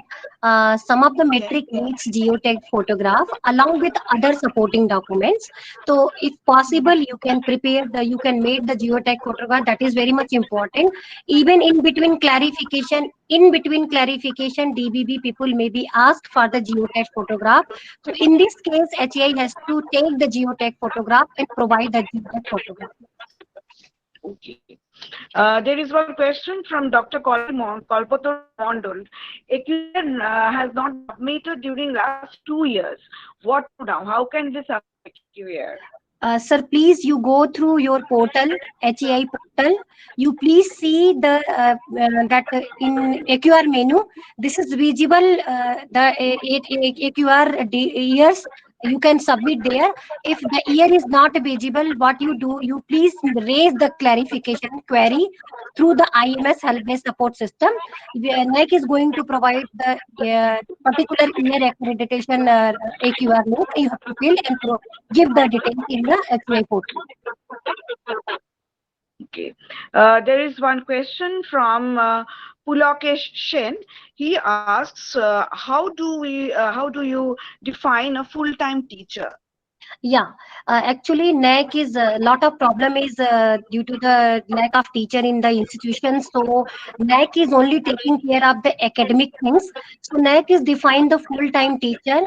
Those teachers are taking the syllabus at least 90% or the more than 90% course, that is like as a full-time teacher. Either is a permanent or temporary, not matter. But the teacher is taking at least 90% or more than 90% of particular subject, that is called as full-time teacher. Okay, thank you. There are a lot many questions. You may also visit the SOP. There is mentioned definition. You may see please there also. We have a lot many questions and we have to skip since we are running short of time. Still, there are a few questions on exact time frame of the academic year. Exact time frame of academic year, ma'am. That I mentioned in NAAC academic year, 1st June to 31st May. Okay, so there are institutions who had submitted their AQAs basing on from 1st July to 30th June. 1st June July to 30th June. 1st June to 31st May. Okay, so that is the final one. Okay, if it is varied, accordingly they has to provide the data. Madam, Dr. Tripathi, just one thing, should it be for June to 31st May or for July to 30th June? So we have mentioned the 1st June to 31st May, but if any institution is the 1st May, that is not better. This is covered in this academic year. It has been a very inspiring session, ma'am, and very energetic. Thank you so much. And many are asking for your whether you can share your PPT presentation. Sure, ma'am. I will share with principal, sir. They can share. Okay, ma'am. Okay. Thank you. Thank you so much, ma'am. Sanjeev. Thank you. So I don't think we have time for any more questions. Yes. Is there any further questions? Yes, there are many questions, but we have time to take them. Actually, we are running out of time. So okay, yes, handle with that is good. Take two more questions. Okay. Okay, so there is one question that is not directly linked to this accreditation process. Yes, yet Ajoy Chand Bishash, he's asking, is UGC presently funding IQAC for its qualitative development? What is the process of getting such funding? That can you see, please visit the UGC website. There is mentioned because this is directly related to you can visit the UGC website, please. Madam, I am adding, presently there is no funding from IQAC. It was stopped in 2014. Yes, that is what I also know. Since a direct question to ma'am, I just asked her. And majority of questions have been answered. There is Ratan Sharkar. He asks on, in case of college library, which points are to be maintained very carefully for good accreditation. Library, Okay, ma'am. if you're asking particular library, actually, I just wanted to tell you that in NAAC metric, we have the different type of question.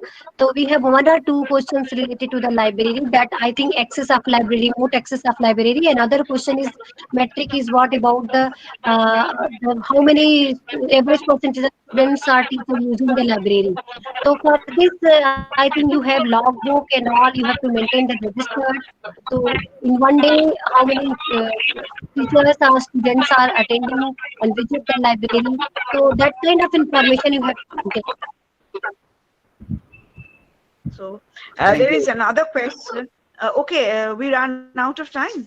Is it so? We'll stop here, sir. Okay, okay. Okay, let us stop here. Okay, we have Okay, okay. literally There are no we have literally run out of time. So thank you all. Thank you, Dr. Sutopa Ghosh-Dostidar, madam, for conducting the interactive session. Now we are at the fag end of the webinar. Let me now call upon our IQAC coordinator, Dr. Pulokesh Sen, to deliver thanks, and then Excuse me, our sir. principal to. Sir, I would like to add something. Please ask the Okay. host to mute me, my head, because something is wrong. I cannot mute it myself. Okay, okay. Okay. Mute, madam. Mute, madam. Mute, madam. Pulokesh Sen, kindly deliver the vote of thanks and to ask the principal of our college, Sri Chaitanya Mahavidyalaya, to conclude the webinar. Thank you, Dr. Talukdar. My role is to thank all the people who have spent last 3 hours with us from the valuable time. Today is a very special day for our institution, Sri Chaitanya Mahavidyalaya and Barakpur Rashtraguru Surendranath College, that we have jointly organized such a great webinar on the topic entitled New Methodologies of Assessment and Accreditation by NAAC for Affiliated Colleges, where we have been enriched by a team of eminent resource persons like Professor Bashab Chaudhary, Honorable VC of our university, WBSU.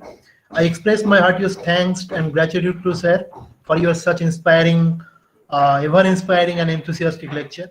We have with us Swami Shastragananda Maharaj Ji, Principal RK Ramakrishna Mission Residential College, Narendrapur.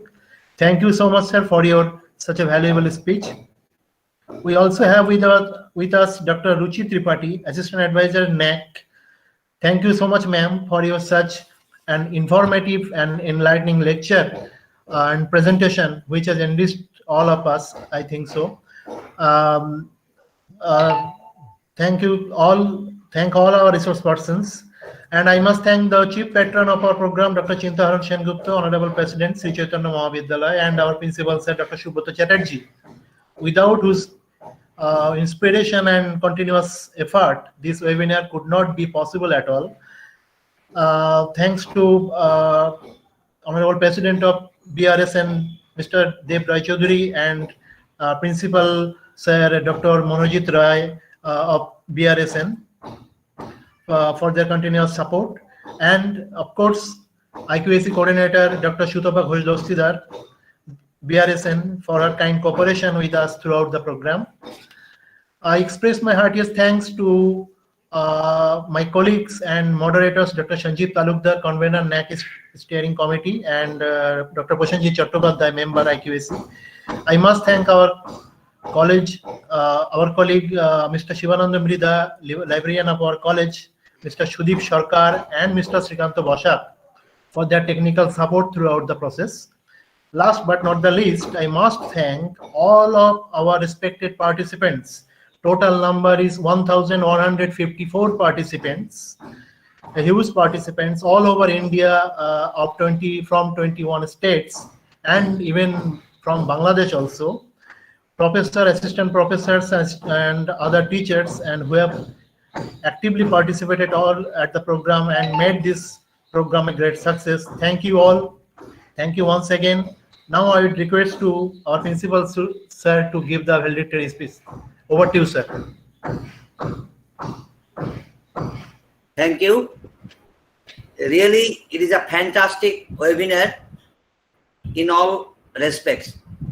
Thanks to our three honorable resource persons, Professor Bashop Chaudhary, Vice Chancellor of West Bengal State University, Swami Shastagyanananda Maharaj, Principal Ramakrishna Mission Residential College, Narendapur, and Dr. Ruchi Tripathi, Assistant Advisor, NAAC, Bengaluru, for your valuable, inspiring, and informative discussion.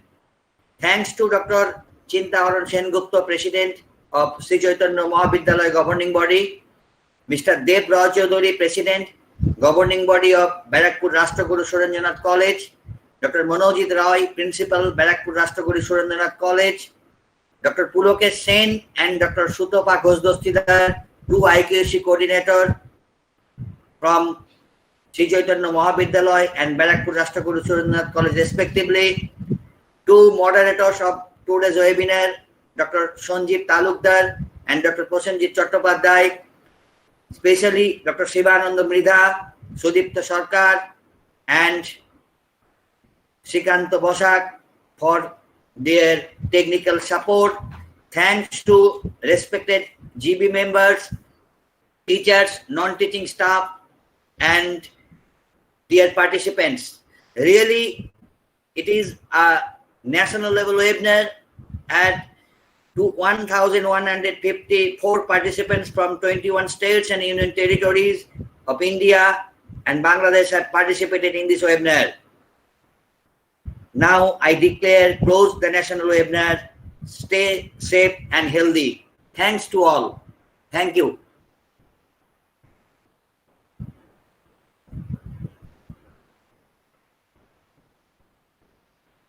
Thank you, sir. Sanjeev sir, please. Yes. Hans. Discuss So regarding we are at the end of the webinar. Yeah. And Principal sir has already given the valedictory speech, and we once again thank all of you. Not to mention the name of any from my end. Dear participants, respected participants, you are requested to fill up the feedback. You have been given the feedback link both in this platform as well as in the YouTube link. So kindly fill the YouTube feedback form and then submit. You will be given the e-certificates. Kindly bear with us. Kindly give some time. We shall be definitely handing over to you the e-certificates within 10 days. Thank you all. Thank you. thank you, Ruchi ma'am, Maharaj, Swami Shastagyananda. Thank you, sir. Thank you very much. Thank you for your nice